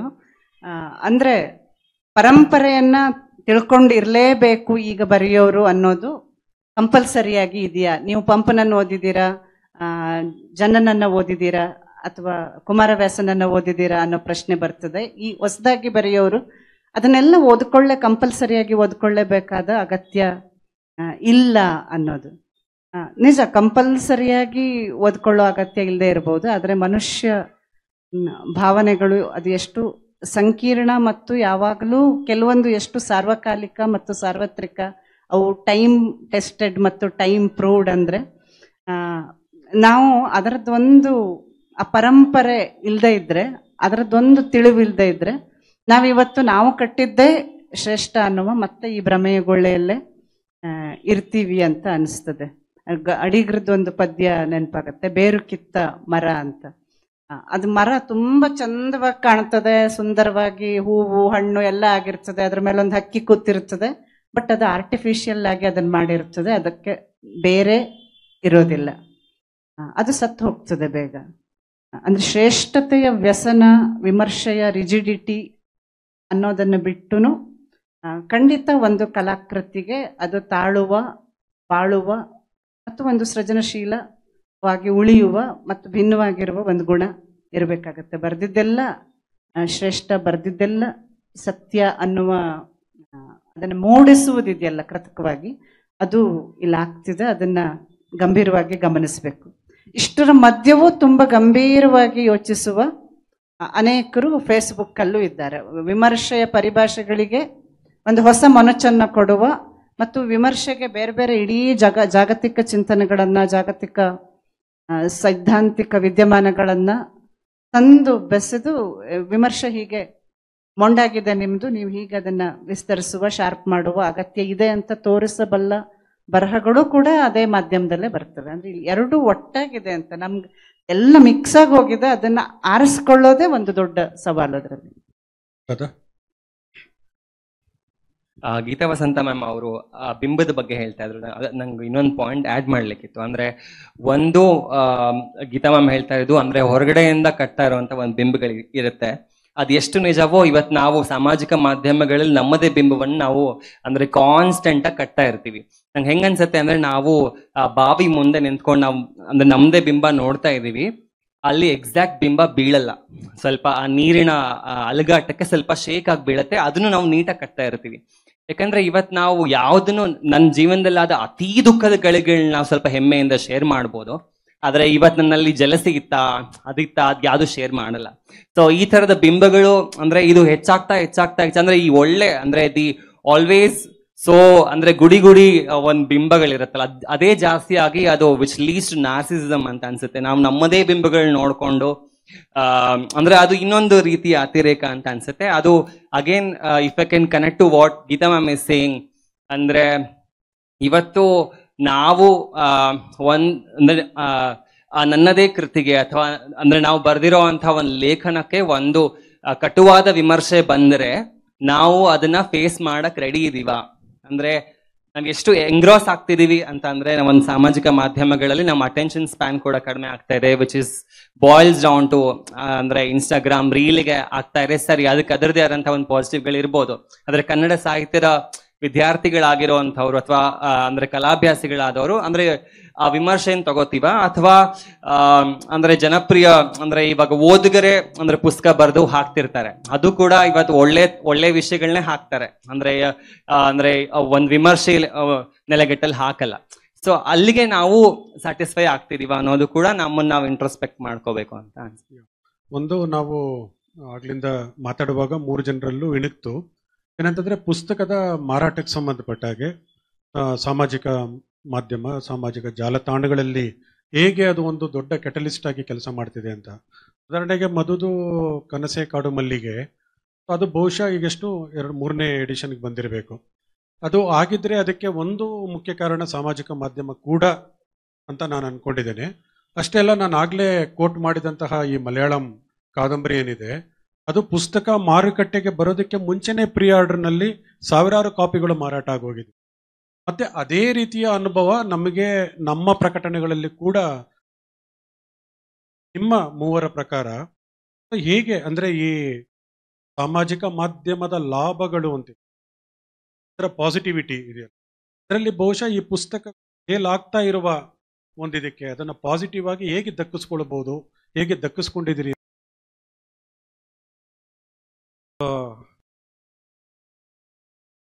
ಇಲ್ಲ, ಮತ್ತೆ ಹೆಚ್ಚಾಗಿ ಕನ್ನಡ ಬರಹಗಾರರು ಬಳಸ್ಕೊತಾ ಇಲ್ಲ. ಸೋಷಿಯಲ್ ಮೀಡಿಯಾ ನಾವು ಪದೇ ಪದೇ ಕ್ಲೀಶೆ ಡಿಸ್ಕಷನ್ಗಳಿಗೆ ಹೋಗ್ತಾ ಇದ್ದೀವಿ. ಬೇಸಿಕ್ ಸಾಹಿತಿ ಅದು ಇದು ಅಂತ. ಸೋಷಿಯಲ್ ಮೀಡಿಯಾ ಇರೋದು ಅದಕ್ಕಲ್ಲ. ಸೋಷಿಯಲ್ ಮೀಡಿಯಾ ಇರೋದು ರೀಚಬಿಲಿಟಿಗೆ, ಆಮೇಲೆ ಟು ಎಕ್ಸಿಬಿಟ್. ಪುಸ್ತಕಗಳು ಈಗ 6,000 ಏನೋ ಪುಸ್ತಕ ಬರ್ತವೆ ವರ್ಷದಲ್ಲಿ. 6,000 ಪುಸ್ತಕಗಳ ವಿಮರ್ಶೆಗಳು ಪೇಪರ್ಗಳಲ್ಲಿ ಬರಕ್ ಚಾನ್ಸೇ ಇಲ್ಲ. ಓಕೆ, ಅಷ್ಟು ಜಾಗ ಎಲ್ಲಿ ಕೊಡ್ತಾರೆ? ಅವ್ರು ಬರೆಯೋರು ಯಾರು, ಓದೋರು ಯಾರು? ಅಷ್ಟನ್ನ ಸೋಷಿಯಲ್ ಮೀಡಿಯಾದಲ್ಲಿ ಇವತ್ತು ಎಷ್ಟು ಆಲ್ಮೋಸ್ಟ್ ಕನ್ನಡದ ಎಲ್ಲರೂ ಅಲ್ಲಿದ್ದಾರೆ. ಆಮೇಲೆ ನೀವು ಅಲ್ಲಿ ಕ್ಯಾಟಗರೀಸ್ ಮಾಡ್ಬೋದು. ಕನ್ನಡ ಭಾಷೆ ಮಾತಾಡೋರು, ಅಥವಾ ಬೆಂಗಳೂರು ಸುತ್ತಮುತ್ತ ಇರೋರು, ಅಥವಾ ಈ ಲಿಟ್ರೇಚರ್ ಆಸಕ್ತಿ ಇರೋರು, ಅಥವಾ ಸಿನಿಮಾದಲ್ಲಿ ಆಸಕ್ತಿ ಇರೋರು, ಹೀಗೆ ಒಂದು ಫಿಲ್ಟರ್ ಮಾಡಿಕೊಂಡು ಯು ಕ್ಯಾನ್ ಬಿಲ್ಡ್ ಒಂದು ಆಡಿಯನ್ಸ್ ಇದನ್ನ ಮಾಡಿಕೊಂಡು ಅವ್ರಿಗೆ ಟಾರ್ಗೆಟ್ ಮಾಡಿ you can promote your books. ಅದು ತಪ್ಪಲ್ಲ. ಎಷ್ಟೊಂದು ಇನ್ನೊಂದು ನಾವು ತುಂಬಾ ಒಳ್ಳೆತನಗೂ ಇದಕ್ಕೂ ಬಹಳ ಕನ್ಫ್ಯೂಸ್ ಮಾಡ್ಕೋತೀವಿ. ಬುಕ್ ಪ್ರಮೋಟ್ ಮಾಡದೇ ಇರೋದು ಒಳ್ಳೆತನ ಅಂತ ಅದು ಅಲ್ಲ. ಅದು ಪ್ರಮೋಟ್ ಮಾಡ್ತಾ ಒಳ್ಳೆಯವರಲ್ಲ, ಪ್ರಕಾಶಕರಾಗಿ ಹೇಳಬೇಕಂದ್ರೆ ಅದನ್ನ ಏನೋ ದೊಡ್ಡ ಸಾಧನೆ, ದೊಡ್ಡ ಇದು ಅಂತ ಹೇಳ್ಕೊತಿರ್ತಾರೆ. ನಾನು ಏನು ಮಾಡಲ್ಲ, ಅದು ಮಾಡಲ್ಲ, ಇದು ಮಾಡಲ್ಲ ಅಂತ. ಅದಲ್ಲ. ಅದು 2 ಬೇರೆ ಬೇರೆ. ನಾನು ಪ್ರಕಾಶಕ ಮತ್ತೆ ಪುಸ್ತಕ ಬರೆಯೋನು 2 ಆದ್ರಿಂದ ಹೇಳ್ತಾ ಇದ್ದೀನಿ. ಪುಸ್ತಕನ ಚೆನ್ನಾಗಿ ಬರ್ದಿದ್ದಾಗ ಫಸ್ಟ್ ಆಫ್ ಆಲ್ ಚೆನ್ನಾಗಿ ಬರ್ದಿರ್ಬೇಕು. ಅದು ಬಿಟ್ರೆ ಅದು ಬೇರೆ, ಅದು ಫಸ್ಟ್ ರಿಕ್ವೈರ್ಮೆಂಟ್. ಅದಾದ್ಮೇಲೆ you have to use social media to maximum extent to reach it to the people ಅಂತ. ಅದಕ್ಕೆ even if you pay, it's not crime, it's not corrupt. ಅದು ಕರಪ್ಷನ್ ಅಲ್ಲ. ಅದು you pay and take it to the large audience. ನಿಮ್ಮ ಹತ್ರ 2,000 followers ಇರ್ಬೋದು, but you have to reach it to the 20,000 people. ಅವ್ರಿಗೆಲ್ಲ ಎಲ್ಲಿ ಹೋಗಿ ತಲುಪಿಸ್ತೀರಾ? ನೀವು ನಿಮ್ಮಲ್ಲೇ ಬುಕ್ಕಲ್ಲಿ ಇಟ್ಕೊಂಡ್ಬಿಟ್ರೆ ಅವನಿಗೆ ಗೊತ್ತೇ ಇರಲ್ಲ. ಆಮೇಲೆ ಅವನೋಗಿ ನನ್ನ ಕನ್ನಡ ಓದಲ್ಲ, ಕನ್ನಡವರು ಓದಲ್ಲ ಕಂಪ್ಲೇಂಟ್ ಮಾಡೋಕ್ಕಾಗಲ್ಲ. ಅದು 2ನೇದು ಏನ್ ಕೇಳಿದ್ರಿ ನೀವು? ಸೊ ಇಲ್ಲಿ ಪ್ರಕಾಶ್ ಭಟ್ರಿದ್ದಾರೆ. ಅವರು ನಮ್ಮ ಪ್ರಕಾಶನದಿಂದ ಹಳ್ಳಿಗಳನ್ನು ಕಟ್ಟುವ ಕಷ್ಟ ಸುಖ ಅಂತ ಪುಸ್ತಕ ತಂದ್ವಿ. It is about rural development. Rural development ಅಂದ್ರೆ ಪುಸ್ತಕ ಎಷ್ಟು ಖರ್ಚಾಗುತ್ತೆ ಅನ್ನೋದು ಎಲ್ಲರಿಗೂ ಅಂದಾಜಿರುತ್ತೆ. ನಾವು ಇವರ ಪುಸ್ತಕ ಬಿಡುಗಡೆ ಅಷ್ಟೊತ್ತಿಗೆ 1000 ಪ್ರತಿಯನ್ನು ನಾವು ಮಾರಾಟ ಮಾಡಿ ಮುಗಿಸಿದ್ವಿ. ಸೊ ಅಂದ್ರೆ ಕಾರಣ ಏನಂತಂದ್ರೆ ಪ್ರಕಾಶ್ ಭಟ್ರಿಗೆ ಪುಸ್ತಕವನ್ನ ಹೇಗೆ ತೆಕ್ಕೊಂಡು ಹೋಗ್ಬೇಕು ಮತ್ತೆ ಒಬ್ಬ ಲೇಖಕ ಆಗಿ ಅವನ ಜವಾಬ್ದಾರಿ ಅಂತ ಗೊತ್ತಿದ್ರಿಂದಾಗಿ ಅದು ಸಾಧ್ಯ ಆಯಿತು. ಅಂದ್ರೆ ಇವತ್ತು ಲೇಖಕ ಮಡಿವಂತಿಕೆಯನ್ನ ಬಿಟ್ಟು ಸೊ ಆತ ಅದನ್ನ ಪುಸ್ತಕದ ಎಕ್ಸ್ಟೆನ್ಷನ್ ಅಂತ ಭಾವಿಸಿದರೆ ಮಾತ್ರ ಬಹುಶಃ ಪುಸ್ತಕಗಳು ತುಂಬಾ ದೊಡ್ಡದಾಗಿ ರೀಚ್ ಆಗುತ್ತೆ. ಮಧು ಹೇಳಿದಾಗೆ ಅದು ರೀಚ್ ಪಾಯಿಂಟ್ ಕೂಡ ಹೌದು. ದಾದಾ ಮಧು ಅಣ್ಣ ಪಾಯಿಂಟ್ಗೆ ಆಡ್ ಮಾಡಬೇಕು ಅಂತ ಹೇಳಿದ್ರೆ, ಇವತ್ತು ಕನ್ನಡದಲ್ಲಿ ಲೇಖಕರೇ ಅವರ ಪುಸ್ತಕಗಳನ್ನ ಅವರೇ ಅಂದ್ರೆ ಅವ್ರದೇ ಪ್ರಕಾಶನ ಇಟ್ಕೊಂಡು ಅಂದ್ರೆ ಪ್ರಕಟ ಮಾಡ್ತಾರೆ. ಅಂದ್ರೆ ಅದಕ್ಕೊಂದು ದೊಡ್ಡ ಶಕ್ತಿಯಾಗಿ ನಿಲ್ಲೋದು ಈ ಸಾಮಾಜಿಕ ಮಾಧ್ಯಮಗಳು ಅಂತ. ಅಂದ್ರೆ ಅವರಿಗೆ ದಕ್ಕುವಂತ ಶಕ್ತಿಯಲ್ಲಿ ಒಂದು ದೊಡ್ಡ ಮೇಜರ್ ಪಾರ್ಟ್ ಇರೋ ಸಾಮಾಜಿಕ ಮಾಧ್ಯಮ. ಯಾಕಂದ್ರೆ ವಿಚ್ ಹೆಲ್ಪ್ಸ್ ಇನ್ ಪ್ರಮೋಷನ್. ಅವ್ರಿಗೆ ಆ ಕಾನ್ಫಿಡೆನ್ಸ್ ಎಲ್ಲಿಂದ ಬರುತ್ತೆ ಅಂತ, ಯಾಕಂದ್ರೆ ಒಂದು ಪುಸ್ತಕ ಎಷ್ಟೊಂದು ದುಡ್ಡು ಹಾಕ್ಬೇಕು, ಡಿಸ್ಟ್ರಿಬ್ಯೂಟ್ ಹಿಡಿಬೇಕು, ಅದೆಲ್ಲ. ಸೊ ಇದು ನನಗೆ ಇನ್ನೊಂದು ಪಾಸಿಟಿವ್ ಪಾಯಿಂಟ್ ಅಂತ ಅನ್ಸುತ್ತೆ. ಅಂದ್ರೆ ಇವಾಗ ಕನ್ನಡದ ಕೆಲವು ಪ್ರಕಾಶಕರು ನಾವು ಕವಿತೆಗಳನ್ನ ಪ್ರಕಟ ಮಾಡುವುದಿಲ್ಲ ಅಂತ ಓಪನ್ ಸ್ಟೇಟ್ಮೆಂಟ್ ಅಂದ್ರೆ ಕೊಡ್ತಾ ಇರಬೇಕಾದ್ರೆ, ಇವತ್ತು ಕನ್ನಡದ ಕವಿಗಳು ಕವಿತೆಯನ್ನು ಬರೆದು ಅವರ ಪುಸ್ತಕವನ್ನ ಅವರೇ ಪ್ರಕಟ ಮಾಡಿಕೊಂಡು ಅವರೇ ಪ್ರಮೋಟ್ ಮಾಡಿಕೊಂಡು, so it is a lot of stress also because but ನಮ್ಮ ಪುಸ್ತಕಗಳನ್ನ ನಾವು ಓದ್ ನೋಡಿ ಇಷ್ಟ ಆಗತ್ತಾ ಅಂತ ಹೇಳೋದ್ರಲ್ಲೂ ತಪ್ಪಿಲ್ಲ. ಬಟ್ ಇವಾಗ ಇನ್ನೊಂದು ಅತಿರೇಕಕ್ಕೆ ಹೋಗಿದೆ. ಇಷ್ಟು ದಿನ ಓಕೆ ನನ್ನ ಪುಸ್ತಕ ಬಂದಿದೆ, ಓದಿ, ನಿಮ್ಗೆ ಅನ್ಸಿದ್ರೆ ಬರೀರಿ, ಪ್ರಾಮಾಣಿಕವಾಗಿ ಬರೀರಿ ಅಂತೆಲ್ಲ ಕೇಳ್ತಾ ಇದ್ವಿ. ಇವಾಗ ಕಥೆ ಪ್ರಕಟ ಆದ್ರೂ ಹಾಕ್ತಾರೆ. ಆಮೇಲೆ ಈ ವಾಟ್ಸ್ಆಪ್ ಚಾಟ್ ಅಲ್ಲಿ ಅಭಿನಂದನೆ ಕೊಟ್ಟರು ಸ್ಕ್ರೀನ್ ಶಾಟ್ಸ್ ಸಮೇತವಾಗಿ ಹಾಕ್ತಾರೆ. So I feel like where are we leading to ಅಂತ. ಈ ಅತಿರೇಕ ಕೂಡ ಇದೆ, ಬಟ್ ಅವರು ಪರ್ಮಿಷನ್ ಕೇಳಿರ್ತಾರೆ ಅನ್ನೋ ನಂಗೆ ಡೌಟು. ಅಲ್ಲ, ಇದರ ಮುಂದುವರಿಕೆಯಾಗಿ ಒಂದು, ಈಗ ಎಲ್ಲರೂ ಕೂಡ ಅವರೇ ಪಬ್ಲಿಷ್ ಮಾಡ್ಕೋಬಹುದಾದಂತಹ ಸೆಲ್ಫ್ ಪಬ್ಲಿಷಿಂಗ್ ಈಗಾಗಲೇ ಸುಮಾರು ಪರಿಚಯ ಆಗಿದೆ. ಅಷ್ಟೇ ಅಲ್ಲ, ಅದಕ್ಕೆ ಮುಂದೆನೂ ಹೋಗಿ ಇವಾಗ ಏನಾಗಿದೆ ಅಂದ್ರೆ, ನೀವೇನು ಬರೀಬೇಕಾಗಿಲ್ಲ, ನಾವು ನಿಮಗಾಗಿ ಬರೆದು ಕೊಡುತ್ತೇವೆ. ಸೊ ಈಗ ಕಳೆದ 1-2 ತಿಂಗಳಿಂದ ನೋಡಿದ್ರೆ ತುಂಬಾ ವ್ಯಾಪಕವಾಗಿ ಸೋಷಿಯಲ್ ಮೀಡಿಯಾದಲ್ಲಿ ಬರ್ತಾ ಇರೋದು ಏನಂತಾರೆ, ನೀವು ಬರೆಯೋದು ಬೇಕಾಗಿಲ್ಲ, we do the ghost writing for you will become the writer. So ಇದು ದೊಡ್ಡದಾಗಿ ಇದಾಗ್ತಾ ಇರೋದು. ಅಂದ್ರೆ ಇದರ ಒಂದು ಬೂನ್ ಅಂಡ್ ಬೇನ್ ಅಂತೀವಲ್ಲ, ಹಾಗೆ ಅದರ ಬೇನ್ ವರ್ಷನ್ ಇದು. ಸೊ ಹೇಗೆ, ಮತ್ತೆ ಅಷ್ಟೇ ಅಲ್ಲ, ನಾನು ಭೋಪಾಲದ ಸಮಾವೇಶದಲ್ಲೆಲ್ಲ ಇರಬೇಕು ಸಾಹಿತ್ಯದ್ದು, ಅಲ್ಲಿ ಮಾತಾಡ್ತಾ ಒಬ್ರು ಮಾರ್ಕೆಟಿಂಗ್ ಏಜೆನ್ಸಿಯವರು ಬಂದು ಮಾತಾಡ್ತಾ ಇದ್ರು ಗೋವಾದ ಒಂದು ಪ್ರಕಾಶಕರ ಒಂದು ಮೀಟಲ್ಲಿ. ಅವ್ರು ಹೇಳ್ತಾ ಇದ್ರು ಏನಂತಂದ್ರೆ, V offer A package. So ಏನಂತಂದ್ರೆ, ಇಷ್ಟು ಸೋಷಿಯಲ್ ಮೀಡಿಯಾಗಳಲ್ಲಿ ನಿಮ್ಮ ರಿವ್ಯೂ ಬರ್ತದೆ, ಇಷ್ಟು ಪತ್ರಿಕೆಗಳಲ್ಲಿ ನಿಮ್ಮ ರಿವ್ಯೂ ಬರ್ತದೆ, ಇಟ್ ಇಸ್ ಎ ಪ್ಯಾಕೇಜ್, ಇಷ್ಟು ದುಡ್ಡು ಕೊಟ್ಟರೆ ಇಷ್ಟರಲ್ಲಿ ಬಂದೇ ಬರುತ್ತೆ. ಸೊ ಇಲ್ಲಿಯವರೆಗೆ ಅಂದ್ರೆ ಯಾವುದೇ ಒಂದು ಮಾಧ್ಯಮ ಸ್ವತಃ ಅದು ಬೂನಲ್ಲ ಬೇನಲ್ಲ, ಅದನ್ನ ಹೇಗೆ ನಾವು ಮಾಡ್ಕೊಳ್ತೀವಿ ಅನ್ನೋದು ನಮ್ಮ ಕೈಯಲ್ಲಿರುತ್ತೆ. ಸೊ ಗೀತಾ ವಸಂತ ಅವರು, ನಿಮಗೆ ಹೇಗೆ ಆ ಸಾಮಾಜಿಕ ಮಾಧ್ಯಮ ನಿಮ್ಮ ಪುಸ್ತಕಗಳಿಗೆ ಅದು ಮುಂದೆ ತೆಕ್ಕೊಂಡು ಹೋಗ್ಲಿಕ್ಕೆ ಕಾರಣ ಆಗಿದೆ, ಅಥವಾ ನೀವು ಬೇರೆ ಏನಾದರೂ ರೀತಿಯನ್ನು ಅನುಸರಿಸಿದ್ದೀರಾ? ಹಾಗೆ ನೋಡಿದ್ರೆ ನನ್ನ ಪುಸ್ತಕಗಳು ಹಾಗೆ ಫ್ರೀಕ್ವೆಂಟ್ ಆಗಿ ಬಂದೇ ಇಲ್ಲ. ನನ್ನ ಪುಸ್ತಕಗಳ ಸಂಖ್ಯೆನೇ ಕಡಿಮೆ ಇದೆ.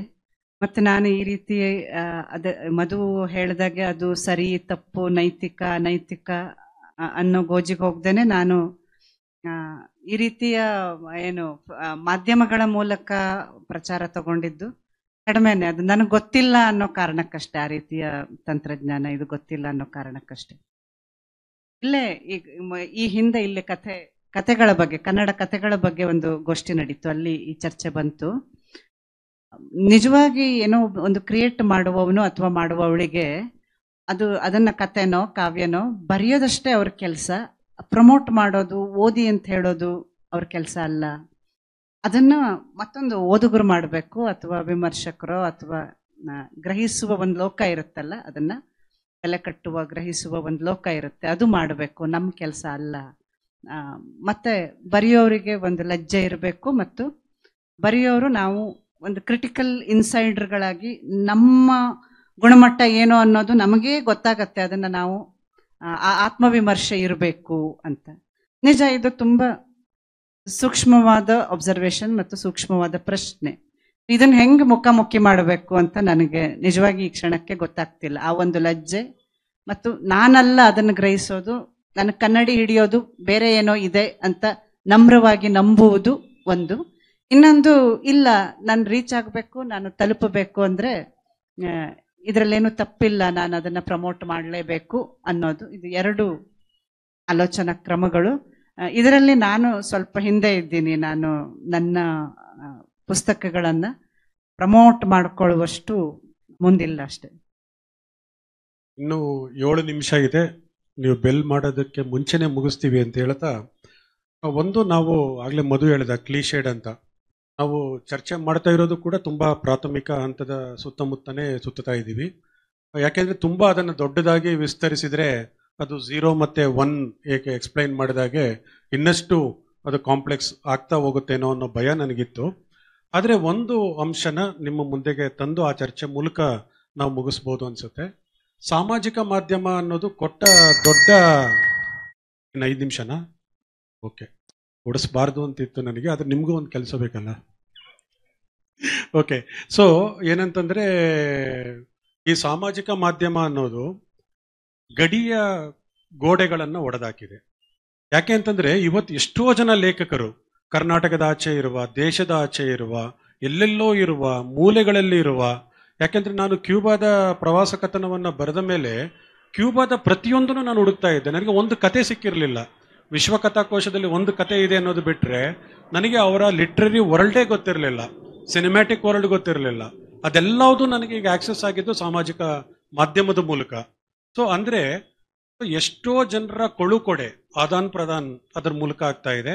ಆ ಮೂಲಕ ಬಹುಶಃ ನಾವು ಎನ್ರಿಚ್ ಆಗ್ತಾ ಇದ್ದೀವಿ, ಕನ್ನಡ ಸಾಹಿತ್ಯನೂ ಎನ್ರಿಚ್ ಆಗ್ತಾ ಇದೆ. ಅದೇ ರೀತಿ ಕನ್ನಡ ಸಾಹಿತ್ಯವೂ ಕೂಡ ಬೇರೆ ಬೇರೆ ಕಡೆಗೆ ಹೋಗ್ತಾ ಇದೆಯೇನೋ ಅಂತ ಅನಿಸುತ್ತೆ. ಆ ಒಂದು ವಿಷಯದ ಮೇಲೆ ನಾವು ಚರ್ಚೆ ಮಾಡಿ ಸೊ ಮುಗಿಸೋಣ ಅನ್ಸುತ್ತೆ. ಗೀತಾ ಅವರಿಗೇನೆ ಮೊದಲು. ಇದು ಮಾತ್ರ ಜೆನ್ ಮೋಹನ್ ಅವ್ರು ಹೇಳಿರೋದು 100% ಟ್ರೂ. ಇದು ಯಾಕಂದ್ರೆ ನಮ್ಮ ಓದು ಇಲ್ಲ ಇಲ್ಲ ಇದು ಹೆಚ್ಚು ಅಂತ ಅಂದ್ರೆ ಮಾಧ್ಯಮಗಳಿಂದ ಪಡೆದುಕೊಂಡಿದ್ದೇನು ಅಂದ್ರೆ ಇಡೀ ವಿಶ್ವದ ಕ್ಯಾನ್ವಾಸ್ ಅಲ್ಲಿ ಗುರ್ತಿಸಕ್ ಸಾಧ್ಯ ಆಗಿರೋದು ಬೇರೆ ಬೇರೆ ದೇಶದ ಸಾಹಿತ್ಯವನ್ನ, ಎಲ್ಲೋ ಮೂಲೆಯ ಯಾವುದೋ ನಾನು ಹೆಸರೇ ಕೇಳಿರದ ಭಾಷೆಯ ಲೇಖಕರನ್ನ ಅದನ್ನ ಅನುವಾದ ಮಾಡಿ ಯಾರೋ ಹಾಕಿರ್ತಾರೆ. ಎಷ್ಟೊಂದು ಅನುವಾದಕರಿದ್ದಾರೆ ಬೇರೆ ಬೇರೆ ನಮ್ಮ, ಅದು ನಮಗ್ ಗೊತ್ತು ಕೂಡ ಇರಲ್ಲ. ನಾವು ಅಕಾಡೆಮಿಕ್ಸ್ ಅಲ್ಲಿ ಇರೋರಿಗೆ ನಾವು ಅದೇ 1-4-5 ಹಳೆಯ ಹೆಸರುಗಳನ್ನ ಕೇಳಿರ್ತೀವಿ. ಹೊಸ ಹುಡುಗರು ಹುಡುಗಿಯರು ಎಷ್ಟೊಂದು ಅನುವಾದಗಳ ಮೂಲಕ ಹೊಸ ಜಗತ್ತನ್ನು ಪರಿಚಯಿಸ್ತಿದ್ದಾರೆ. ಮತ್ತೆ ಈ ಆದಾನ ಪ್ರದಾನ ಅಂದ್ರಲ್ಲ, ಈ ಒಡನಾಟ ಒಂದೇನಾದ್ರೂ ಹಾಕ್ತಾರೆ, ಇಂಥ ಪುಸ್ತಕ ಇದೆಯಾ, ಇಂತಹ ಪುಸ್ತಕ ಎಲ್ಲಿ ಸಿಗತ್ತೆ ಅಂತ ಹಾಕಿದ್ರೆ ಅದಕ್ಕೆ ಸಿಗೋ ಒಂದು ಕ್ವಿಕ್ ರೆಸ್ಪಾನ್ಸ್ ಅದು ಎಷ್ಟು ಅಗಾಧವಾಗಿ ಸಿಗತ್ತೆ ಅಂದ್ರೆ ನಮ್ ಕೂತಲ್ಲೇ ಅದು ಸಿಗ್ತಾ ಇರುತ್ತೆ. ಇದು ನಮ್ಮ ಪ್ರಪಂಚವನ್ನ ನಿಜವಾಗಿ ವಿಸ್ತಾರ ಮಾಡಿದೆ. ಏನೇನು ಕಾರ್ಯಕ್ರಮ ಆಗ್ತಾ ಇದೆ ಮತ್ತು ಏನೇನು ಚರ್ಚೆ ಆಯ್ತು ಆ ಕಾರ್ಯಕ್ರಮದಲ್ಲಿ ಅನ್ನೋದು, ಮತ್ತು ಅದು ಯಾವ್ಯಾವ ಮೂಲೆಯಲ್ಲಿ ಆಗ್ತಾ ಇದೆ, ಯಾವ್ಯಾವ ವಲಯದಲ್ಲಿ ಆಗ್ತಾ ಇದೆ. ನಾವು ಗಮನಿಸದ ಲೋಕಗಳು ಅಥವಾ ಪೊಲಿಟಿಕಲಿ ಗಮನಿಸಲಿಕ್ಕೆ ಬಯಸದ ಲೋಕಗಳು ಇವೆಲ್ಲ ಇರ್ತಾವಲ್ಲ, ಇವೆಲ್ಲ ಹೀಗೆ ಒಟ್ಟಿಗೆ ಮುಂದೆ ಬಂದು ನಮ್ಮ ಸಂವೇದನೆಯನ್ನ ನಿಜವಾಗಿ ಹಿಗ್ಗಿಸ್ತಾ ಇವೆ. ಅದು ಸಮಾರೋಪ ಭಾಷಣ ತುಂಬಾ ಚೆನ್ನಾಗಿ ಮಾಡಿದ್ರಿ. ಮಧು ಸರ್, ಪ್ರಶ್ನೆ ಏನೈತೆ ಮರ್ತೋಯ್ತು ನನಗೆ. ಮೇಡಮ್ ಒಳ್ಳೇದಾಯ್ತು, 5 ನಿಮಿಷ ಉಳಿತು. ಅವ್ರು ಕೊಡು, ಅವ್ರಿಗೆ ಕೊಡ್ಬೇಕು. ಏನಿಲ್ಲ, ಏನಂದ್ರೆ ಸಾಮಾಜಿಕ ಮಾಧ್ಯಮ ಅನ್ನೋದು ಈ ಗಡಿ ಗೋಡೆಗಳನ್ನ ದಾಟಿಕೊಂಡು ಅವ್ರನ್ನ ಇಲ್ಲಿಗೆ ತರ್ತಾ ಇದೆ, ನಮ್ಮನ್ನ ಅಲ್ಲಿಗೆ ತರ ಅಂದ್ರೆ ಸಾಹಿತ್ಯ ಆ ತರದಲ್ಲಿ ಬೆಳೀತಾ ಇದೆ ಅಂತ. ಹಾಗಾದ್ರೆ ನನ್ನ ಉತ್ತರ ಆಲ್ರೆಡಿ ಕರೆಕ್ಟ್ ಇತ್ತು. ಏನ್ ಹೇಳ್ತಂದ್ರೆ, ನಾನು ಅಂದ್ರೆ ಬಹಳ ಓಪನ್ ಆಗಿ ಹೇಳ್ತೀನಿ ಅಂದ್ರೆ, ನನ್ಗೆ ಬರೀ ಇಷ್ಟವಾದವ್ರನ್ನಷ್ಟೇ ನಾನು ಫೇಸ್ಬುಕ್ ಅಲ್ಲಿ ಫ್ರೆಂಡ್ಸ್ ಇಟ್ಕೊಂಡಿಲ್ಲ. ಆಮೇಲೆ ದಿನ ಬೆಳಿಗ್ಗೆ ಅದೇ ಹೇಳೋರ್ನ ನಾನು ಫ್ರೆಂಡ್ಸ್ ಇಟ್ಕೊಂಡಿಲ್ಲ. ಒಂದೊಂದು ಗುಂಪಿಂದ ನನಗೆ ಒಬ್ರು ಬೇಕು. ಆಮೇಲೆ ದಿನ ಬೆಳಿಗ್ಗೆ ಆದ್ರೆ ಬಹು ಅನ್ನೋರು ಬೇಡ. ತಾಳ್ಮೆಯಿಂದ ವಿಷಯ ಮಂಡಿಸುವವರು ನನ್ಗೆ ಬೇಕು. ಎಲ್ಲಾ ಐಡಿಯಾಲಜೀಸ್ ಇಂದನೂ ಬೇಕು. ಆಮೇಲೆ ಎಲ್ಲಾ ವರ್ಗಗಳಿಂದನೂ ಬೇಕು. ಅಕ್ರಾಸ್ ರಿಲಿಜಿಯನ್ಸ್ ಕ್ಯಾಚ್ ಎಲ್ಲ ಬೇಕು. ಯಾಕಂದ್ರೆ ನಾನು ಮುಂಚೆನೆ ಹೇಳ್ದಾಗೆ ನನಗೆ ವೈವಿಧ್ಯಮಯ ಜನಗಳ ಆಕ್ಸೆಸ್ ಇಲ್ಲ. Because I don't go to people. ನನಗೆ ಇರೋದು ಯಾರ ಮನೆಗೆ ಹೋಗ್ತೀನಿ ಅಂದ್ರೆ ನನ್ನ ಬಾಲ್ಯದ ಫ್ರೆಂಡ್ಸು, ರಿಲೇಟಿವ್ಸು, ಅವರೆಲ್ಲ ನನ್ನ ಸೇಮ್ ಕಲ್ಚರ್ ಇರ್ತಾರೆ. ನನಗೆ ಇನ್ನೊಬ್ರ ಕಲ್ಚರ್ ಹೆಂಗ್ ಗೊತ್ತಾಗತ್ತೆ?